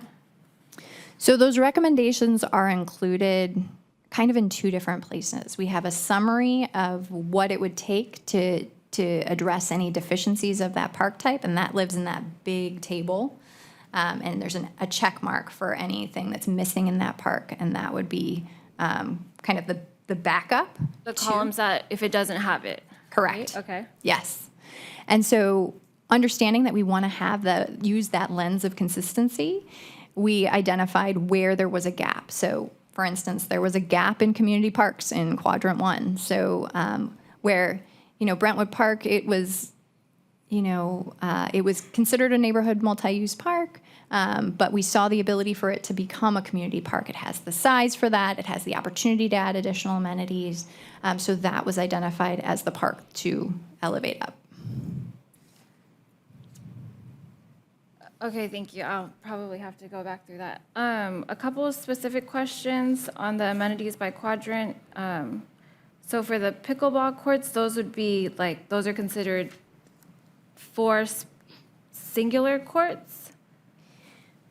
Separate places? We recommend pairing courts at a minimum, two at a location. So those would be recommended because there are currently not pickleball courts in 2 quadrants, 2 in each of those quadrants. Except for quadrant 1 where it's proposed 3? Yes, so you're right, sorry. So quadrant 1, because we are underway restriping at Auburndale to add 1 on a tennis court. So that's the 5th. Okay, and for the futsal courts, are those multi-use? The proposal to add those? They can be multi-use.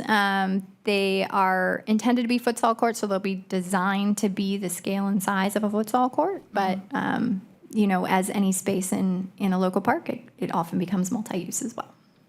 And we do want to have that as a recommendation in the plan. We are looking for ongoing flexibility, so wherever we can have more flexible uses, that is desired.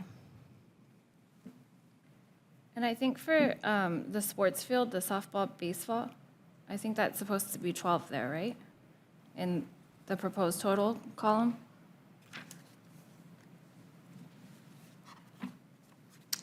Let me check. 1 second. I know there was a typo in one version. You might have that version. Is it 2 instead of 1? Yeah, it's a typo. Good catch.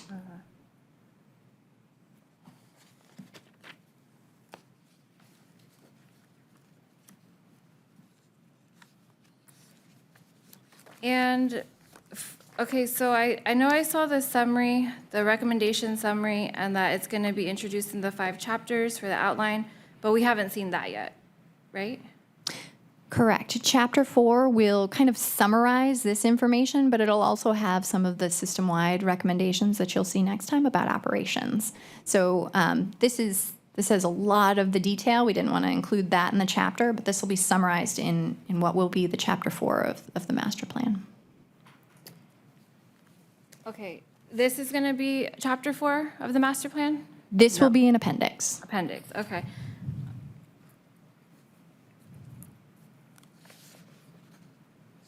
Okay, and just to be clear, so I haven't seen chapter 4. Correct. We want to kind of do the work and the background and kind of get that right, and then we'll summarize it in the document itself. Okay, I think that concludes my questions. Thank you. Thank you, Ms. Bass. Ms. Wentworth. All right, thank you. It's really been a pleasure to work with MIG, and I just want to say that from the beginning, this has been a very community-driven process. The cornerstone really is the outreach and the community input, and sitting with the commissioners for that input, we've had that opportunity, and I know Commissioner Bass hasn't been present for that, so she's having to catch up, and it's understandable that this is difficult. As commissioners, we were not presented a document where this is something where you can read an introduction, a body, and a conclusion. We were presented with a set of appendices to look at. So it is a little bit hard to digest, and it's hard to formulate the questions, but I'm going to do the best that I can. A couple of things I just want to say, basic observations just for the public if they're watching. We have Appendix B, and some of the observations that came out of that are that parks that serve a lot of people and really need more seating, and they needed more shaded picnic areas and shade. Particularly, we need shade over the playgrounds to both help the aging of the equipment and also the aging of our skin. So it's to help everybody. So there's a lot of recommendations to add shade around playgrounds, and this is a big focus in this plan, so that's really good. It's highly desired, and it's noted in here. There was a note in Appendix B that several design choices have led to the need for the removal of picnic tables and barbecues and/or replacement. I was hoping that you could explain this. Is this that we need to make sure that the picnic tables and barbecues and equipment that we're buying has a longer lifespan than what we previously had? I don't know if you're familiar with that little section, but I tried to pull out that as a question. Yes. So there are a few, and I remember some of these from our site tour, a few locations where it was obvious that picnic tables had been removed. And so those were kind of questions that the landscape architect and the site experience score team kind of asked questions about, of why were these removed and what can we do looking forward to enhance the experience so that it doesn't look like something was removed. So adding those additional seating areas and identifying them in the appropriate locations as sites are reevaluated and as sites achieve the end of their useful life. Okay. Yeah, I think that some of the picnic tables were removed for undesirable behaviors inside of parks. That's an ongoing problem. I think that there is a lot of room for improvement with our parks as far as placement of picnic tables. So it's good to see that the plan does note that. In particular, Kellogg Park, in my personal experience, has poorly located picnic tables, and the plan does note that. We have had picnic tables moved around at that park because they've been pushed into the back quadrant and so forth. So there's a lot of work that needs to be done in Kellogg Park in the back quadrant. That's also noted in this appendix. The appendix has a lot.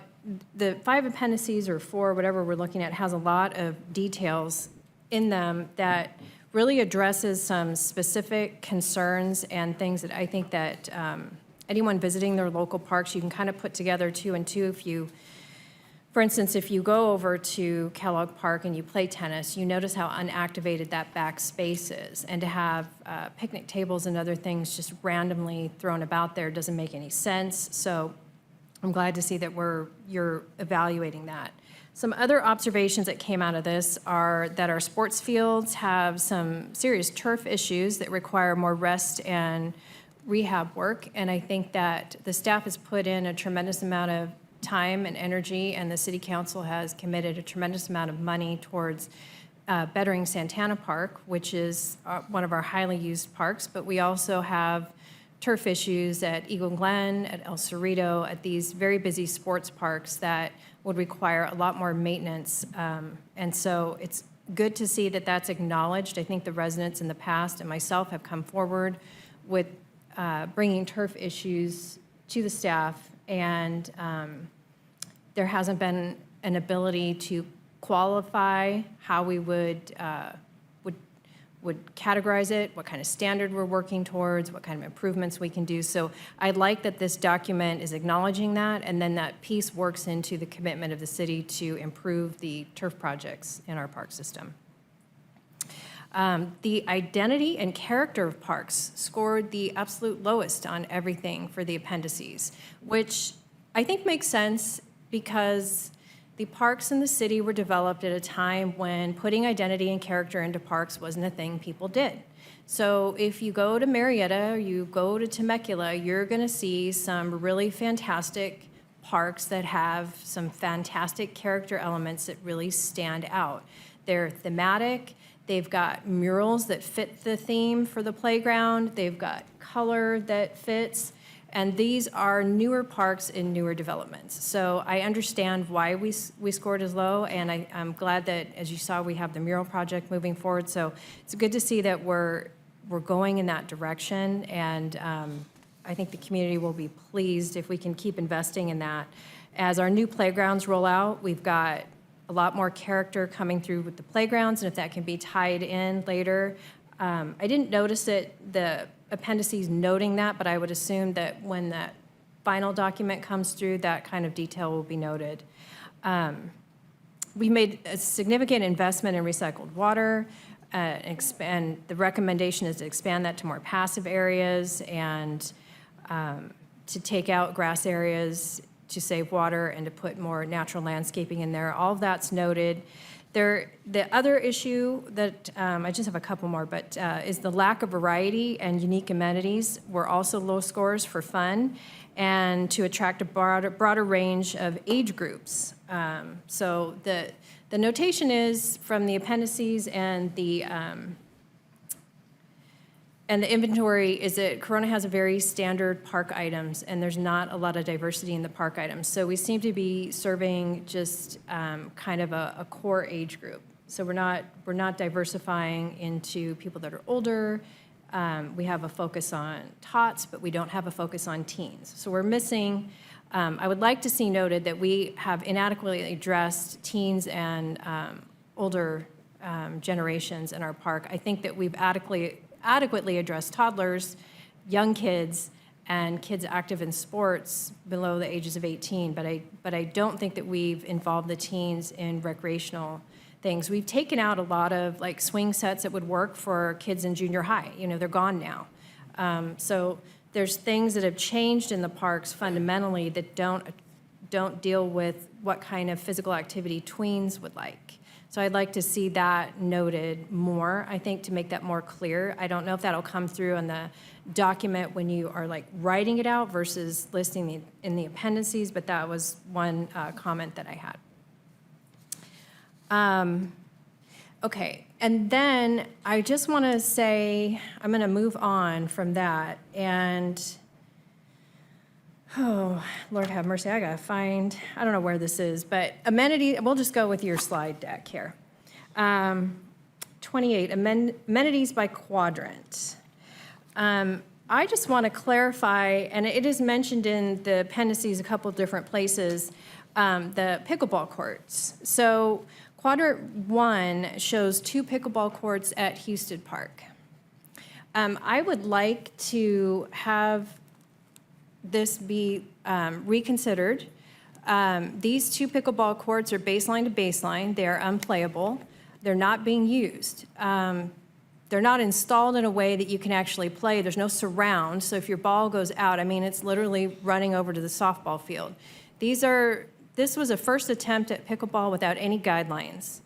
I think that it is a travesty that there is a full-size basketball court there that the kids and the tweens in the neighborhood could be using. And the appendices specifically calls out Houston Park as one of the parks that you would like to see items for older kids be in there, tweens and teens. You're calling for a different type of playground equipment, swings.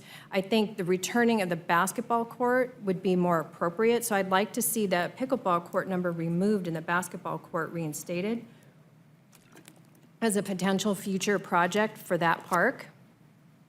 And then I would like to address the 10, well, actually, the tennis court right underneath that, 2 tennis courts in quadrant 1. Is that the 2 tennis courts at Border Park? Let me check. Okay. I believe it is. I believe it is too, based on your graph here. Any other, yeah. Yeah, okay.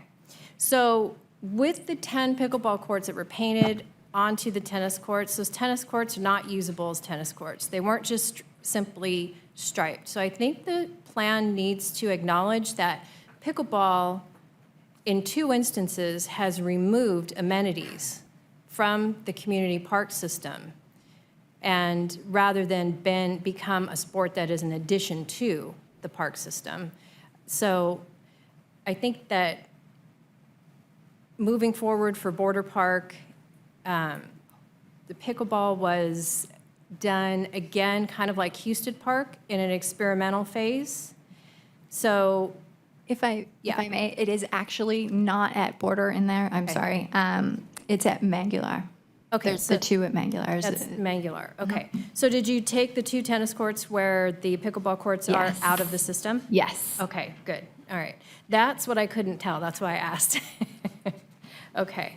I would like it noted as well for the pickleball at Border Park, although you have 10 courts, I'm sure that your staff, when they looked at those, could see that, again, this is probably an experimentation in the newer sport of pickleball, lacking Professional Pickleball Association guidelines for installation, the surfacing materials and placement of the courts. I would like this called out a little bit because I don't see this as a sustainable amenity at this park, given the challenges that exist with pickleball and the surfacing there on the water tank that they are currently on. Can I ask a point of clarification there? Absolutely. So are you suggesting that that your comments be reflected that you'd like to remove those pickleball courts from Border? No. What I would like to do is make sure that the plan understands that the 2 tennis courts were lost from the system and that the pickleball courts are in a somewhat temporary state, and that may not be the right location, given. Okay, I still don't understand. So I'd like to figure out what you're trying to say because I don't. You're saying that you'd like your comments to reflect that they are temporary, they're not staying, and they're not going. I'm just having a hard time understanding, Michelle. I know, and that's the thing. That's why I am trying to piece this out, is because when we're adding the pickleball courts in, and I know that you haven't gotten to this section, so I'm kind of holding back, because I feel like you're going to come to us with another section of this plan where you talk about servicing larger group activities like soccer, baseball, how is that working, basketball, and pickleball. I'm wondering if you're going to come with that, because when we look at the park system and you just throw in a basketball court, 1 here, 1 there, pickleball courts, 2 here, 2 there, 1 at Auburndale. This kind of thing is great for little neighborhood parks. People just walk down with their pickleball and just play. Same with basketball, but it doesn't lend itself to allowing, let's say, for larger, like if the city wanted to do league play, you don't have enough space. It's like, are you going to address that later? I think you are. I'm not sure. So can I address this really quickly? Yeah. So the recommendations are by quadrant that we're proposing right now, and if you don't like those recommendations, now's the time to tell us that you would rather have. It sounds to me like what you're suggesting is something like a tournament-style facility, not at Border Park, but somewhere else, where we would reallocate those pickleball courts from Border to somewhere else. And we're happy to do that. We just need to understand Okay. the direction or the recommendation that you're providing, Okay, because I'm having a hard time understanding that. Gotcha. Okay, that ultimately is my recommendation for the pickleball courts. I would like, my comments can reflect that. I am just confused. Let me get to the end here. Hold on. I think that my confusion is when you talked about bringing up the next sections of this plan to us. Major recreation facilities and program recommendations, let's see. That's coming. So I guess what I was asking is, maybe you understand what I'm saying, is if we've got, and I'll just use basketball as an example too, like if you wanted to run a basketball league, like maybe you need 4 courts in one place with some seating and some shade. We don't have that. That kind of experience, are we going to talk about providing that kind of experience in an upcoming phase? So just 2 points of clarification there. So in the next meeting, what the major recreational facilities and programming, we're looking at indoor facilities next time. So that's work that we're working on right now in specific on the facilities and how they're being used, and some recommendations about how to most efficiently use your indoor spaces. Probably not worded the right way in the PowerPoint. That was misleading. My apologies. And so these are the recommendations about the increases in the different outdoor recreational amenities, and they are identified by quadrant. We did not hear from the community about a desire for instance, tournament-style basketball.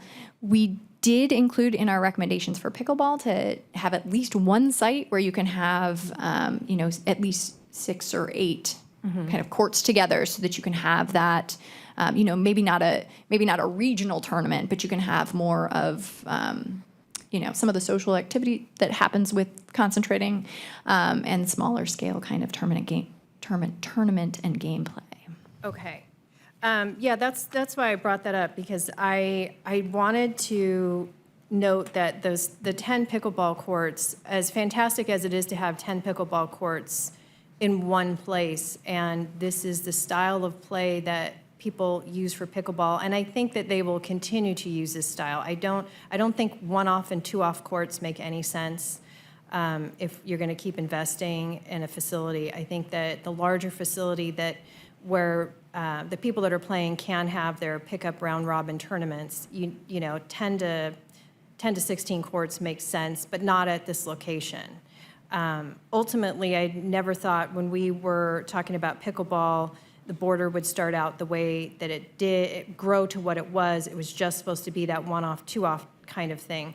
So I do want that probably needs to be pulled out and fleshed out, talked about some more, because I don't think it's the right placement, nor do I think putting one-off and two-offs in there and counting these 10 is the right way to address this particular new amenity. That would be my suggestion. And I would just like to know how much push there was for futsal, being that you guys did a great job giving us the feedback from the community. I don't remember seeing that. I had a kid that played soccer for a long time and club soccer, so I'm familiar. I don't think there's a strong push for that, but so I would like to see if there really was. I think it's a great idea, but I don't know that I would put in. I see you just have, it says 1, 1, 1, so 1 in each, which is fine. I think I'd like to see more data on that particular amenity. And that comes from kind of best practices as kind of a growing thing, and the fact that we did hear a desire for soccer, and so the translation into more of a street soccer futsal style. Okay. And the ability for it to be multi-use there provides the flexibility.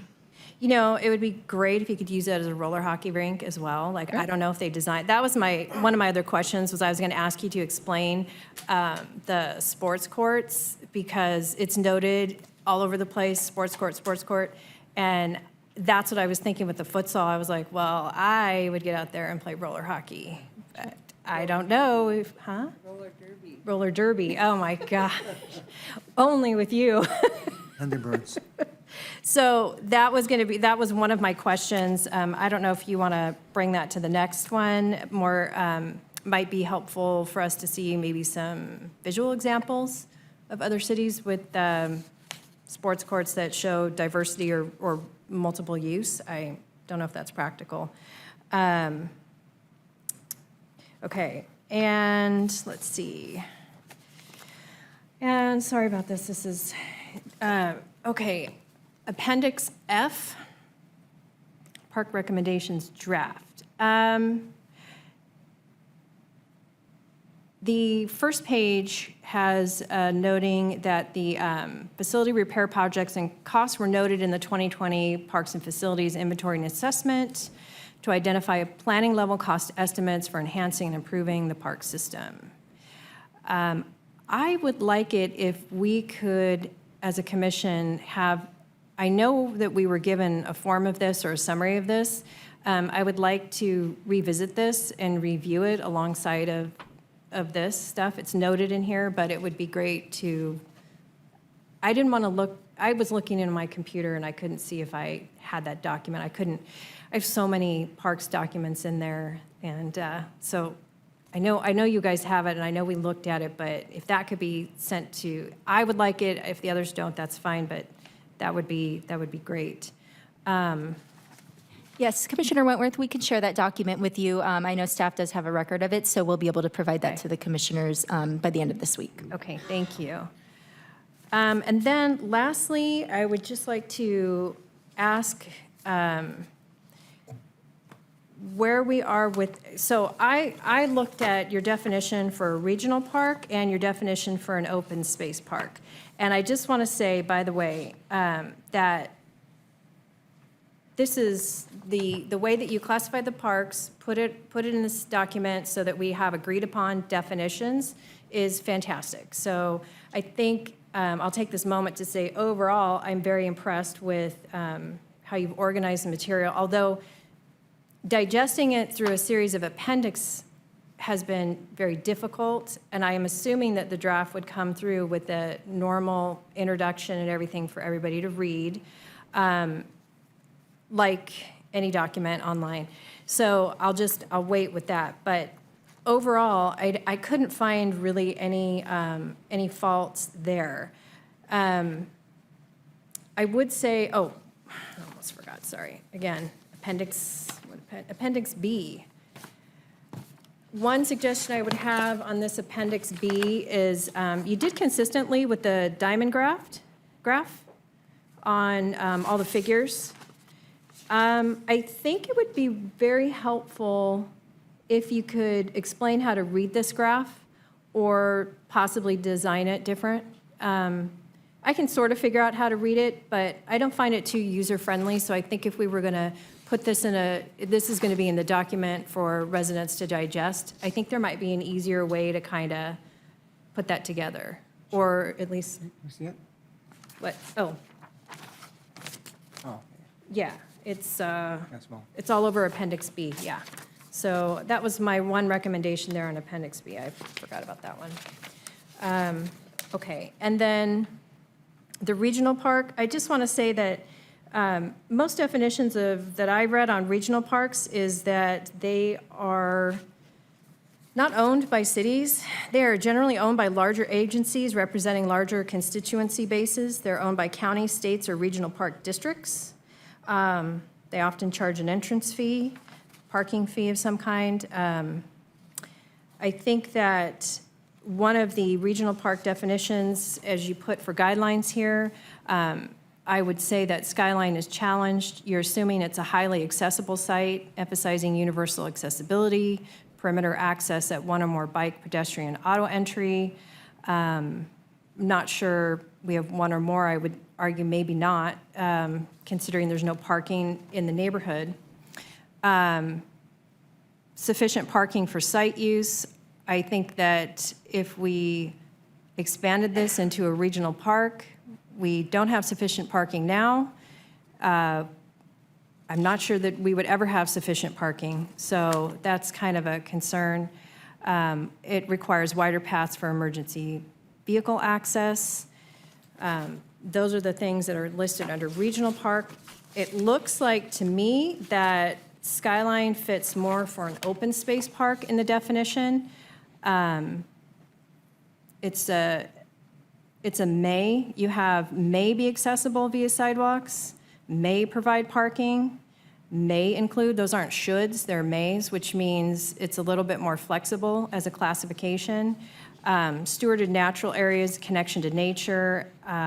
It's still looking at very minimal programming for the space, like picnic tables, shade, viewpoints, keeping the view sheds. So in my opinion, the Skyline Regional Park, the Skyline Meadow area, the area that the city bought and acquired, to me fits the definition of an open space park better than it would a regional park. So that's just my observation on that. And Commissioner Wentworth, if I could chime in on that. So the regional park, Skyline Regional Park, is just a placeholder name.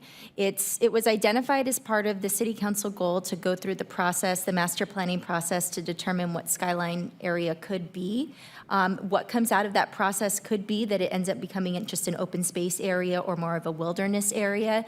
So I just wanted to clarify that what is typically defined as a regional park could end up not even being what we end up determining through the master planning process for Skyline. So at this point, it is just a placeholder name, and we are planning to go through that master plan process with the community at the beginning of the next calendar year to flesh out what that space could be.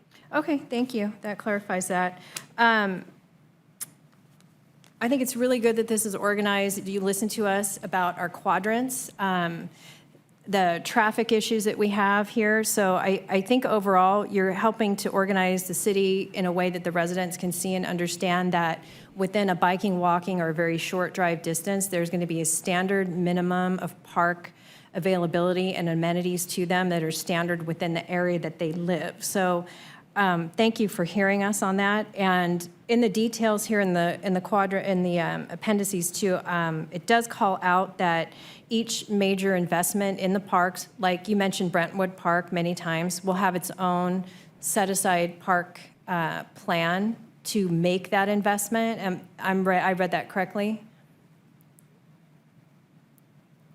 Correct. So we'll want to look at what the priorities that we've identified here, these big moves, and have a really clear action plan for the city to move forward with those. Did you identified several parks? I can remember, but I think like Butterfield Park would be one that would need like a set-aside plan. Was that identified in here? I believe it was, as a possibility for a set-aside plan. It's a lease back from the Army Corps of Engineers. At any time, they have the right to kind of move things around and change things, and then it needs a significant amount of investment in it between the parking lots. The dog park needs tremendous amount of work or relocation, move something. So there was playground. There was so many recommendations for that park. That was also called out as needing its own park plan. Is that right? So at any time when there's kind of that level of detail with regard to, considering site planning and those kinds of things, it's going to need some additional upfront planning and of course some community engagement around each individual improvement. Okay. Sorry, I did 3 pages of typed notes and I'm just trying to condense them down into something that makes sense.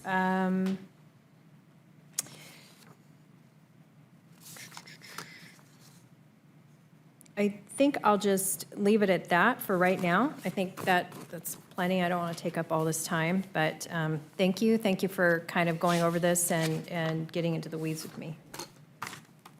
Thank you, Ms. Wentworth. I think all your comments were fantastic. I never put you down for sharing those thoughts because if they're shared with anybody, they never get shared with anybody but yourself. Well, thank you.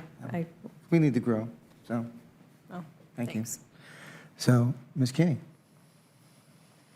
Mine are going to be easy. Actually, I appreciate the progression from when the initial inventory and assessment took place and the planning process and how we've got here. It makes sense. It's logical. The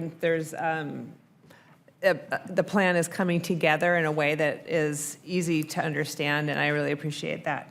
I do have a few questions and a couple of comments.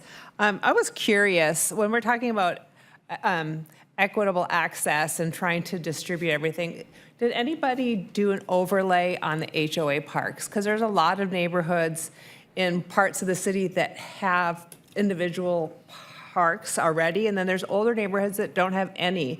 And I know that they're different. I understand the difference in how they're maintained and funded.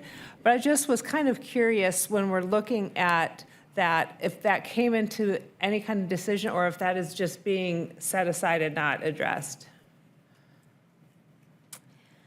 When we looked at the needs assessment, we were looking really at what the citywide parks are. And so we wanted to see those gaps in the areas, especially that don't have those HOA neighborhoods as well. So we also overlaid health vulnerability and income and demographics to look at those gaps. So we were not looking at the HOA parks in that analysis. Okay, because I know that a lot of times when a development gets approved, it's conditioned that they do need to provide the parks. And so I kind of feel that it needs to be at least a footnote, because, I represent a district that does not have those. And to say, well, your district is going to be receiving the same amount of parks, and I'm like, well, wait a minute, there's actually 10 more parks that you're not counting.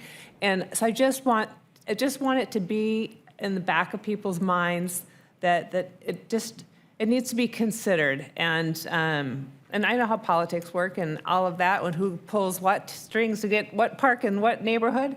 I really think we just need to take a minute to consider that.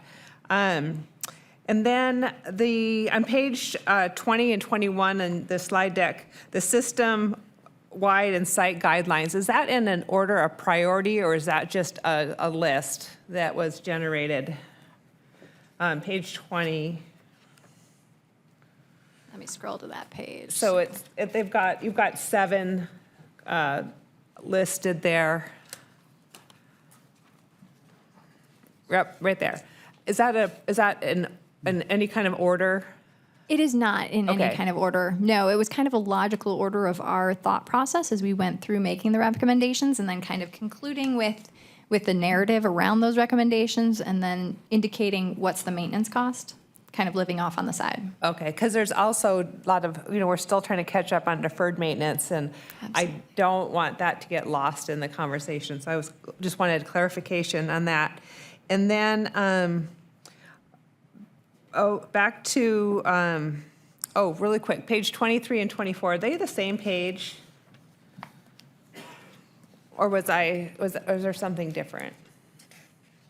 Just if you're going to be passing this on to, That is just adding the quadrants onto there. It's Okay. just my thought process as I know what I'm going to say in a meeting, but it does look a lot the same. okay, so it just, the numbers changed, and that was.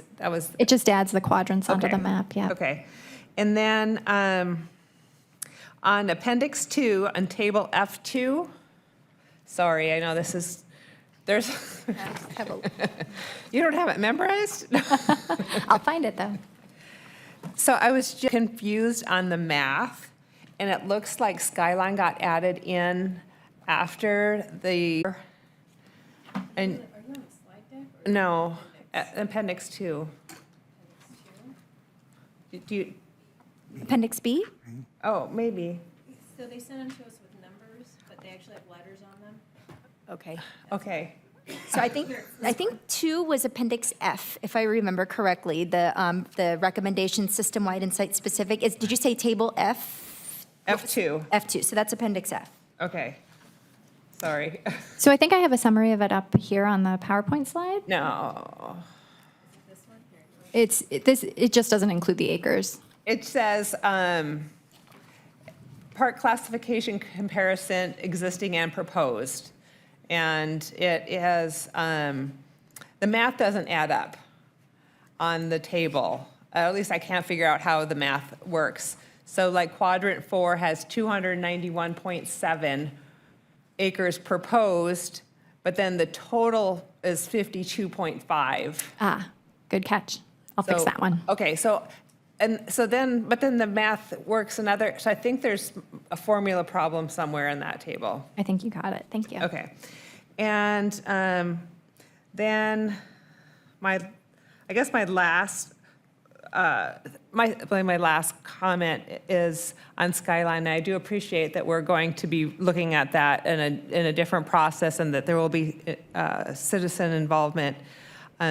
My recommendation at this point, before we even begin that process, though, is to really tighten up the framework of what is doable, and with some real thoughtful consideration. I think that it could be really exciting to have a legacy project, and everyone loves Skyline, but I don't know if it's appropriate. And I really would hope that the questions are, the questionnaires, or however we're going to get engagement and feedback, are prepared in a thoughtful manner that kind of honors the area and honors the history and the naturalness of it. I don't think I personally don't think it's an appropriate place for play equipment. It's one thing to go hiking in the wilderness. I've lived in the wilderness, and you know what, I'll tell you what, You put a play structure in there, and you're going to have a kid get bit by a rattlesnake. I mean, that's just how those areas are. And so I really think that as we move forward through that process, that we kind of have to eliminate a lot of possibilities before we even ask. And I think that that would be the smartest way forward. And anyways, that is all, but thank you for the presentation. Thank you, Ms. Guinea.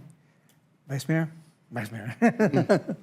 Vice Chair. Okay, got a Yeah, promotion. Monday. All right, here we go. This is goal. Very much appreciate this discussion and even the time it's taking, because I think it's important to spend the time doing it. I love to see this plan moving forward, and I think that of all the master plans, this one's my favorite because this impacts the broadest range of our residents. You know, and it has the potential to impact even more, a broader range of our residents, as Commissioner Wentworth alluded to. When it comes to the prioritization of these recommendations, which is next, right? I hope that there is an opportunity to intervene somewhat, to some extent, in some of those prioritizations. I'm assuming they're going to be some ranked order, some criteria for which they're rated.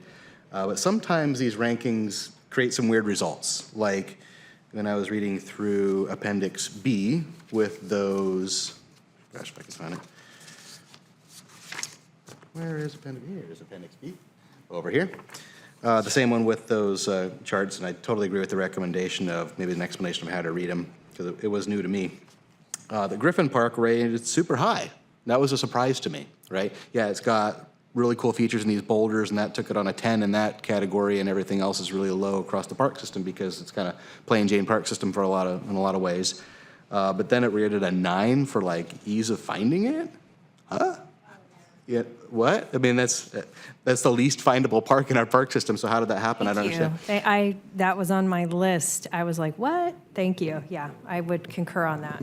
Yeah, so, you know, sometimes just following a ranking for a prioritization doesn't really reflect reality sometimes. So I hope that there's an opportunity to weigh in on that and take the maintenance piece into consideration, to Commissioner Kinney's point, that, you know, we may have a thing that checks the box for that number of amenity in a certain quadrant, but it may be completely derelict, right? Does that count? Does that still count? Or do we really need to call that as a redo, right? Fix it and redo. So I hope that we take that into account.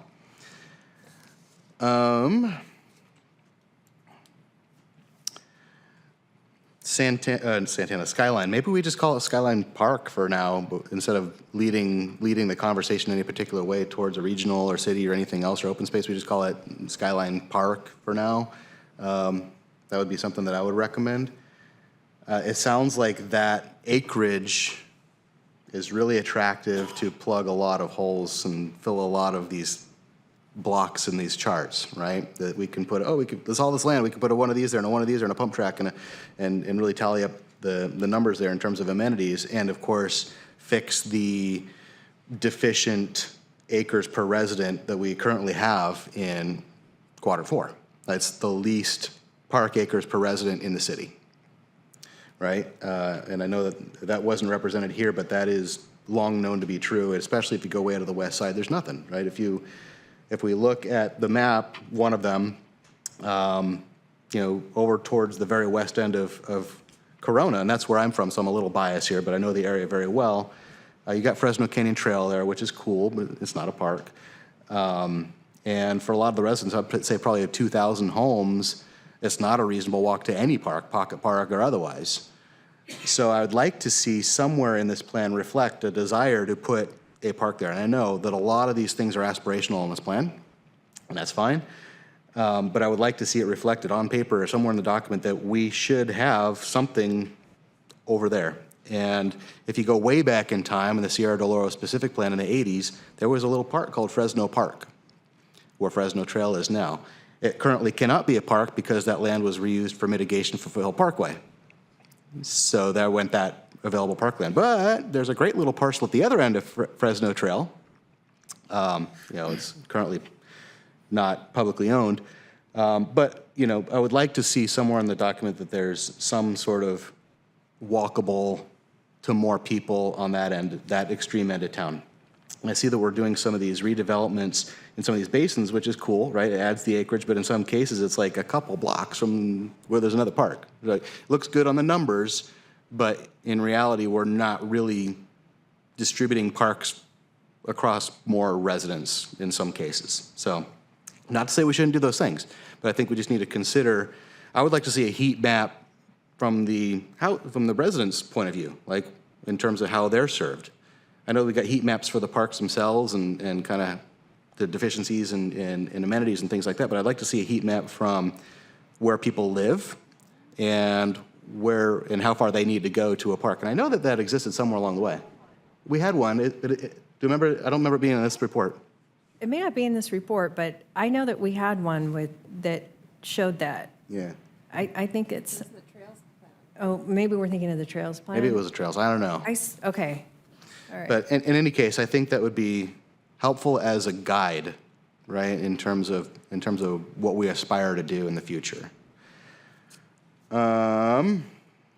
Skyline, is it a citywide park, or is it a regional park, is it an open space? The only reason I bring this up is because in Appendix A, Map A1, it is classified as a citywide, no, undeveloped parkland, right? Okay, never mind. I was confused there. But I think it tries to check the box in both categories, but leave that open. I think it's just a big question mark for Skyline. So again, I recommend we just call it Skyline something. Skyline question mark, maybe that's more appropriate.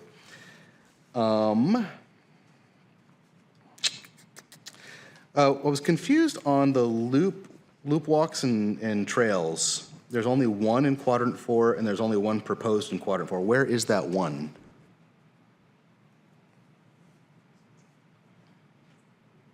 That's going to be in Appendix A. Our existing should show us where it is. So let's see.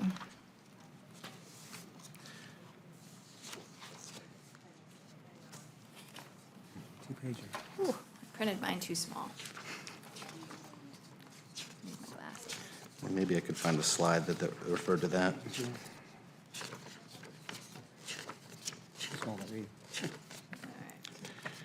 It was slide 29, if we want to look at it. Yeah, loop, walk, or trail. We've got myriad in the other quadrants, but only one in quadrant 4 and only one proposed for quadrant 4. A, where is that one, and what are we defining as a loop, I guess? What fits that criteria? So generally, the loop and walk trails that we are including, they had to be of sufficient size and make a complete loop. So we have a lot of sidewalks in local parks that don't necessarily form a complete loop and don't have that, tracking ability that people like to do when they walk a loop. And so we've recommended those in larger scale parks. And I have to go back to my notes. So if we look at table A1, unfortunately, I don't have it by quadrant. Genevieve, I did find it. It looks Found like it's it? in Rock Vista. Rock Vista, thank you.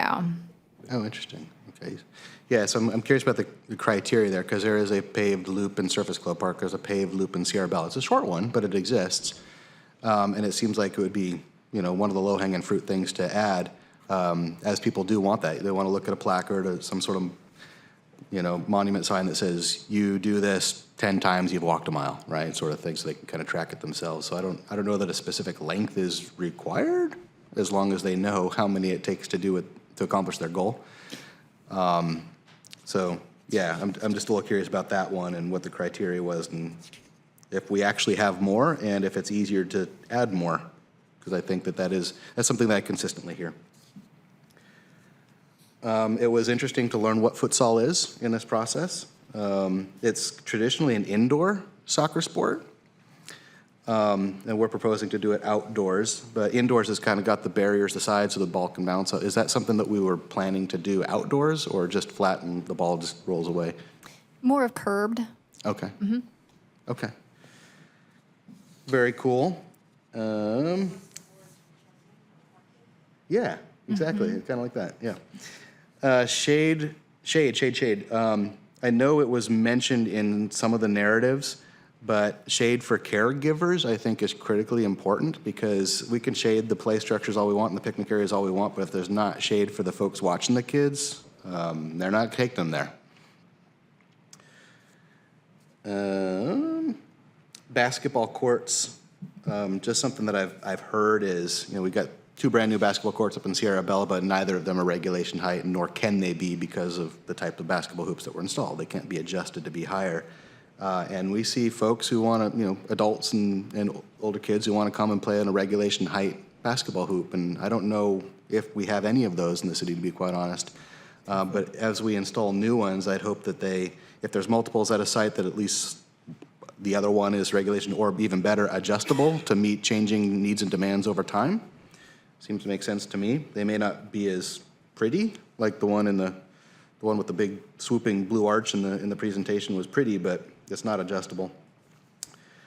And finally, specific amenities. The very first exercise that I went through when I joined this commission was, let's pick the trash cans, let's pick the benches, let's pick, the bike racks. And has that been woven into this?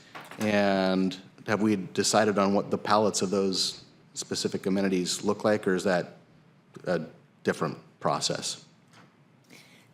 Yes, so I saw that presentation that identified the various kind of standards for each trash facility and all of the different pieces. That's not the level of detail that the master plan is going to go into. We want to give you the high level, where you headed in the next 10 years, and then give you those prioritization tools that you spoke to. You'll have criteria to make decisions moving forward as projects come, proposals from community members about particular things. You can assess those based on criteria that we'll identify for you. But we haven't gotten to that level of detail and don't plan to in this plan. Okay. Last comment, there was some guidelines for the types of fixtures to put into parks that, they should be a citywide standard except where there's a specific theme to be met or something like that. And one of the examples here locally would be Stagecoach Park, where they got those really cool looking benches with the wagon wheels, but they are insanely uncomfortable to sit in. Right, they got like a very sharp edge on them. So they look really cool, but so I think that you're just making a note in there that they should, prioritize usability over look. That's it. That concludes my comments. Thank you. Thank you, Vice Chair. I went through the documentation through the weekend and made for a really good read. Very easy to read, easy to understand and digest, and then think about for the whole weekend and read it again. During my lunch hour, I read it again today. But fortunately, I had an opportunity to speak to Ms. Finch yesterday, and I gave her my graphic thoughts already, so you may have received those already. Just kind of give some punch and legibility, readability for people.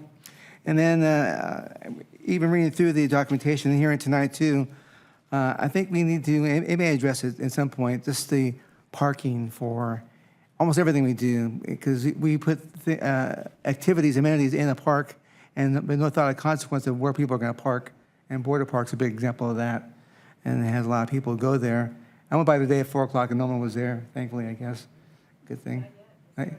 Yeah, so there it is. But I'm sure they entertain themselves with parking spaces or lack of parking spaces. So parking needs to be part of the Matrix program. And then I'll just pick on pickleball courts, the PB word. And we're doing parks and pickleball courts in every city in California, it seems. And when we go ahead and pick out, and for example, Hoostead Park, they placed 2 pickleball courts with no thought of the surrounding area. So I think when we start picking activities, amenities for different parks in the area, that Matt talked about numbers, we need to think about, should it really be there at that location? That needs to be a part of our thought process. And maybe it should be, but I think the thought process needs to happen. Excuse me, Commissioner. Sure. I've just got a question. So that's a really vague recommendation. We appreciate it. But if you have a specific recommendation where you think they should go, those are all detailed in these appendices. So if you believe that they should go at a specific type of park, you can make that recommendation. We can put that in the staff report. Definitely. Yes. Yeah, and just to clarify, Commissioners, once we receive all comments. I have notes of the recommendations that I heard tonight, and I will go over them with the commission to make sure we have consensus on recommendations that we can move forward by providing to the council, as well as some changes or maybe things that we just got wrong in the plan. I heard a couple of those too, and those are corrections that we can make immediately. So I'll go ahead and let you No, complete. no problem. I know that if we don't say it today, it'll be forgotten tomorrow. And so when people talk about tonight to my right, and they vocalize their concerns and thoughts, we need to hear those, because if we don't say it, then again, it'll be lost or purposely put away to the side in some round table. Anyway, again, maintenance was talked about earlier today, and that's a key thing for, I keep harping on this, and I apologize, Moses, but in the streets and medians, and if we're at that level of maintenance on our parkways and medians, we need to be thinking about our parks, because everybody goes to the parks. People drive through medians and bypass them, but we go to our parks daily. And then, because of COVID, we go there more frequently. And so if we see trash, bless you, if we see trash all over the place, and some parks do have that in different cities, we don't have that mess, but I want to avoid that mess. And that's every park in Corona. It needs to be fully maintained. And then I concur with everyone talking tonight about Skyline. Again, drop the word regional out. You look at the definition of regional, it'll have a playground. It'll have a variety of things that we really don't want. It'll ruin the character of that ridge line, and we don't want to see that happen. And then that's about it, I think. Okay, I'll stop because of lack of time. So moving on, if I can. You want to add something? Yeah, so there are a few things that I did want to summarize based off of the comments that I heard and make sure that we have consensus from the commission on all of these items. So some of the things, as I mentioned, we can make changes to based off of things we might have missed, things that maybe we got wrong in the plan, and I'll highlight some of those based on the comments that I heard. So some easy things, Commissioner Wentworth, you said that diamond graph in Appendix B, make it just easier to read. That's something we can do immediately. You'd like to see more data on the futsal amenity and why that's being recommended. That's additional information that we could definitely provide in our next presentation. Commissioner Kinney, you talked about listing the HOA parks as kind of a footnote in the different quadrants. I think that's something that we can easily include in, at least as a footnote, maybe not looking at them as part of the whole park system, but acknowledging that they exist. That's something that we can work with staff to at least provide that information to you, and then we can determine if and how we can include that in the plan. Commissioner Olson, you mentioned for Griffin Park, rating 9 for findability. That might be something that we need to look at again. That could be something that we just missed or that we potentially got wrong. So we'll work with staff and our consultant with MIG to make sure that we relook at that. And if there's any other scoring systems that you question that maybe we missed something or we didn't score it appropriately, please bring those to our attention and we'll take another look at those. Adding loop walk trails or looking for opportunities at some of our existing looping walking trails, and maybe we didn't catch them as listed amenities. You mentioned a few sites. We could take another look at those to see if those meet the requirements for those amenities and if we can add those in. And then addressing parking for amenities within the guidelines. I know that that's something Chair Munoz said we had talked about. And with some of those amenities, we addressed some key considerations in terms of distance requirements for pickleball, but we didn't address parking. And I do think that is a key component that we can add into some of those recommendations. So those are changes I think once I speak with staff that we can confirm we can make. Some of the things that will be provided, I would like to get consensus from the commission on that we can provide as recommendations to the council, is looking at, you said, Commissioner Wentworth, the need to address teens and older adult needs within the park system. You felt that that was something that was missing. I know that the recommendations provided by MIG really took kind of into consideration what the best practices are and what those recommendations should be within the parks, but we'll definitely make note of addressing the teens and older adults through those amenity recommendations. I did want to get clarification and consensus on the pickleball courts. So Commissioner Wentworth, what we heard was to remove or reconsider the 2 courts that are listed at Houston. You feel that those should not be listed as pickleball courts, is that correct? That's correct. Is that something that the commission has consensus on, that those should be taken out completely? I agree, just because of the playability of them. I agree too.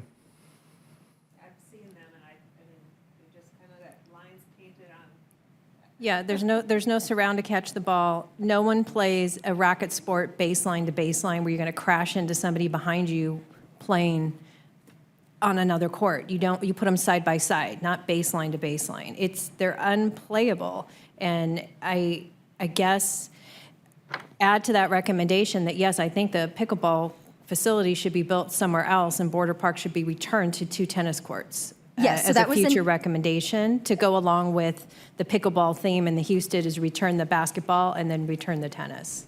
Okay, so, Yeah. so Houston returned to basketball, Border removed the courts, returned to tennis. Yes. And then you also mentioned the spreading of additional pickleball courts through different quadrants, pairing those in 2.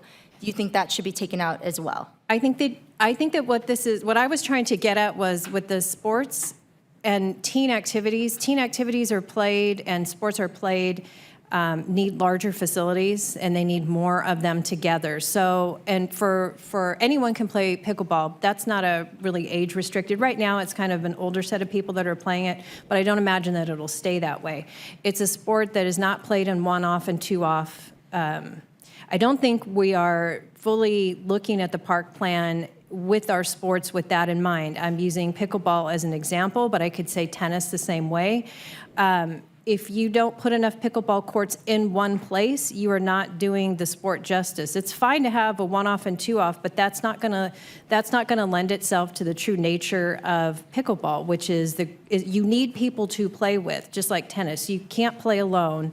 And so having more courts in one place at a different location, a more appropriate park, makes sense. So taking out Border and returning it to tennis means that you have committed to build pickleball courts, not 1 off and 2 off, but 10 to 16 somewhere else. And that goes for, I would say that goes for tennis as well. USTA tennis is played just like AYSO soccer. You can't host and have USTA teams for youth and teens in the city if you don't have 6 courts in one place. The high schools will no longer allow you to use courts. Having 4 courts at Mountain Gate and Kellogg is not any good. Mountain Gate and Kellogg need to be combined, and there's no tennis facility. The issue, I think the pressure comes, is that where Corona sits in the Riverside County and Orange County, it's just enough distance away from larger tennis facilities. So families that take this sport up have to go all the way to Andulco Park or Canyon Crest Country Club, or they've got to go all the way down to Temecula, or they have to go to Anaheim. Those are their closest tennis facilities where there's more than 6 or 6 in one place so that they can have their youth involved in this sport. And I look at basketball the same way. I've been up here long enough to know that there's a lot of need for basketball, and particularly for kids with all different ages, all different income levels. It's a very affordable sport to play. And you know, one of the things that has come up many times is that we don't have enough courts in one place to run that league process, which again involves your teens, it involves your tweens. And that's the component I was trying to address earlier, not clearly, as Mr. Tucker pointed out, not as clear as I could have been, for sure. That was my concern, that it was with the appendices coming the way they are and next steps coming, I'm not trying to harp on something that you're going to show me later, because I don't know what you're going to show me later. But I feel like these are considerations within a park system. I don't think it makes sense to have like sand volleyball courts placed here and there and wherever if there isn't a high need for sand and outdoor volleyball courts. But there is a huge high need for, again, volleyball is a sport that is not typically played by youngsters, it's played by tweens and teens. But when you just have a gym with 1 court in it, you don't have the capability of like a city subsidized and programmed, low cost ability for teens and tweens to play and have games. You need to have 4 to 5 courts in an area, or a couple of gyms that that, okay, there's, you can go between the 2 gyms so that you have more than 1 court in a gym. Those are the kind of considerations that go where I'm thinking you marrying the park system to your availability to serving larger groups, and how do you do that, and what age groups are you doing that with? And I was trying to go in that direction. Those were my comments, but I also don't know what you're bringing to me next, so I didn't know what to say. Okay. I appreciate it. I think it's great input. We're hearing from you a desire for more tournament style. Can I add something here? Because I actually have experience working with tournament style organizations, not like tennis or pickleball or anything like that. But I agree with Michelle, and that's why I was kind of bringing up the idea of like, okay, are pickleball courts in twos? The organizations I work with goes anywhere from ages 5, potentially up through high school, and it is tournament style. And the constraint we always run into is the size of the space and the number of fields that we have access to. So I appreciate that, the equity of the spread out between the quadrants, and I'm just wondering if it's like a long-term solution of like, will this really serve the greater community? Will this, because tons of kids can participate in those things. People come from out of town to drive here when we have the ability and space to host those types of tournaments or programs or leagues and things like that. But if I say I'm just putting one soccer field here, then nothing's gonna really happen. It'll be daily recreation use, but that's kind of as far as it can go. Yeah, I agree with her. I think that's the question I was asking is how is this plan going to balance that need that if you do take something like Fairfield Park, which is surrounded in a very quiet neighborhood, and let's say you took out the backstop and turned that into like, maybe you could fit like 4 soccer fields there. Does that help alleviate the pressure on Santana Park? Is it fitting for that area? She's saying the same thing. It's like, where is that balance for the facilities? Because it's not programmable with one here, one there, and that's what we were looking for. And, well, I don't know if we're stepping ahead. If it's not even part of the plan, then I feel like maybe we're saying that it should be something that's talked about and considered. And I'm sure you're familiar with this. This can't be a new concept at all. You do this for a living, so. Yeah. So it's not part of future phases of the plan. This is the area where we would need to get that input. So we are hearing it now. Right now, the only recommendation for tournament style or tournament size facility is pickleball. And based off of the assessment, Border Park meets that criteria on the number of courts, but the recommendation from the commission is to remove the courts at Border, so that would necessitate the need to find another location for a tournament-style facility for pickleball specifically, and we can put that in the recommendations from the commission that will go to the council. We are not identifying tournament facilities for any other court types. If that's something the commission wants to add in, we can put that as another recommendation. We would just need to know specifically what types of courts you want tournament style, and it sounds like I heard tennis, potentially basketball, but size Volleyball. restrictions are something we definitely need to take into consideration. Tennis, basketball, volleyball. I think we're meeting it with soccer and baseball, but I would like to have that consideration in there for future reference. So Do we have flag football? flag football is another one. We have that at Citrus Park, but again, it's outgrowing the area. And one of the competing things for just flat field space is lacrosse is a growing sport. And, trying to accommodate a growing sport like lacrosse. We've had residents come and ask for cricket as well. Another very difficult to accommodate sport, given the way when the parks were installed, there's typically homes right up on the parks. So cricket needs a whole different kind of space, which doesn't necessarily mean that we have that. Cricket is brought up in this appendix, and having worked with staff and residents, we don't have a cricket. That's not doable here for what we've got. But yeah, Okay. so Could I add one thing real quick? I want to make perfectly clear that you're removing pickleball at Border when there's another place to put them. Correct. Not like remove pickleball Right. border tomorrow and then we Right. figure out what happened, right? It's there, keep it And there. And the border installation doesn't meet any kind of tournament standard. It will never hold tournaments. It would never hold muster to any tournament. So tournaments that are being played there are friendly people that just show up and play. It is never going to be used as an official tournament site as far as the PPA is concerned. It would never meet muster. Okay.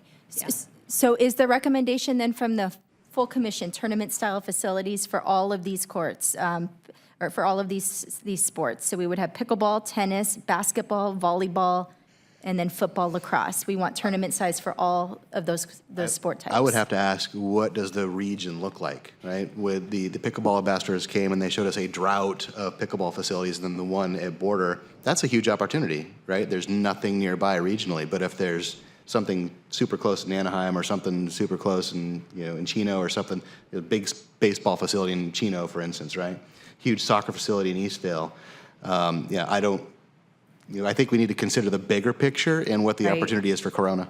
I think, because I think what we're talking about is getting an overview of what that would look like. Not that we're saying we need to install tournament style for each one of those, but if you came to me and you said, in order to have tournament style volleyball, you'd need these many courts within this drivability of these two gyms or something, not sand courts at an outside facility. That's, in order to have more tournament basketball inside the gym, you're going to be able to break it down into 2 basketball courts maybe for littles, but City Park has the potential to install 4 courts type of thing. I think, I'm not suggesting that the investment be in tournament style for all of these things, but I think that the plan should consider that these could be possibilities for each one of these things, given the inventory and how that would be organized.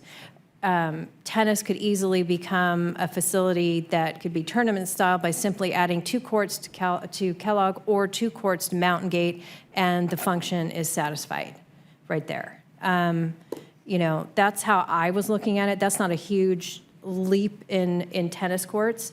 And I look at the basketball the same way. It's like when the osmosis plant went in and we replaced all the basketball, put everything in back new from that water project, one of the things I advocated for was having the ability to put 3 or 4 basketball courts there with some seating and some shade, because then you have enough to meet the demand for league play, for kids that play in leagues. And we couldn't accommodate that at the time, and it was a high-pressure thing that was going on. I guess my concern is that over the years, as we've dribbled through this, the residents that were applying pressure have come and walked away because they've given up, that there's no hope.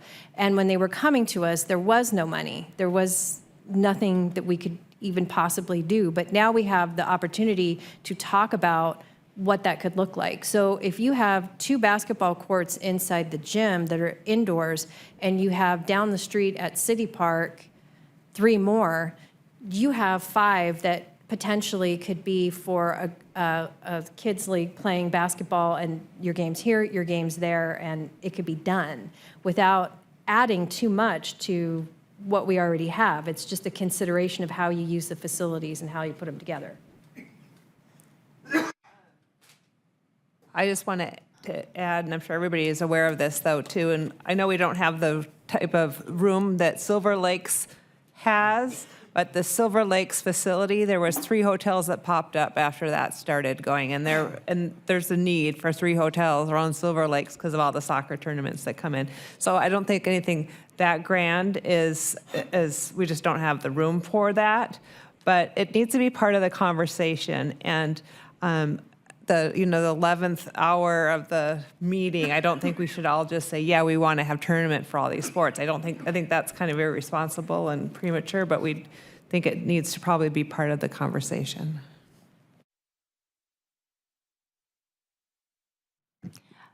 Okay, well, we can work, I'll talk to the consultant. We need to see where those opportunities could exist. Maybe we could bring that back as part of our next, one of the future presentations to the commission, but we need to work through that a little bit more.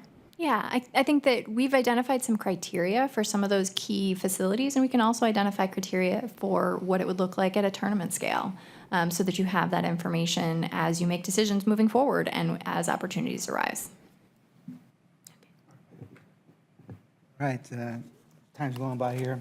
Members' reports and comments. Ms. Bass, any closing comments or thoughts?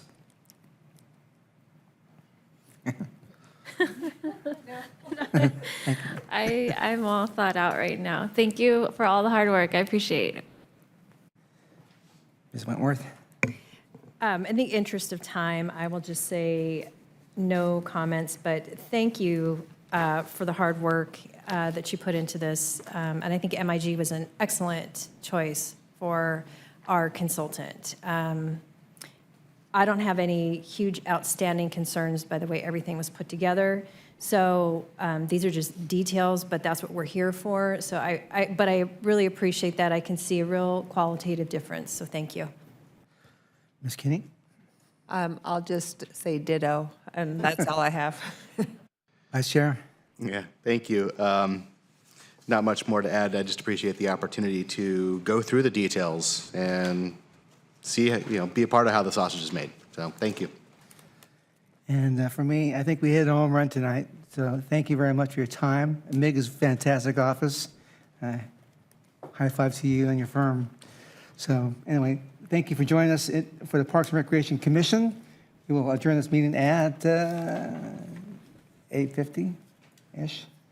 The next meeting of the Parks and Recreation Commission is scheduled for Tuesday, November 14th in the council chambers.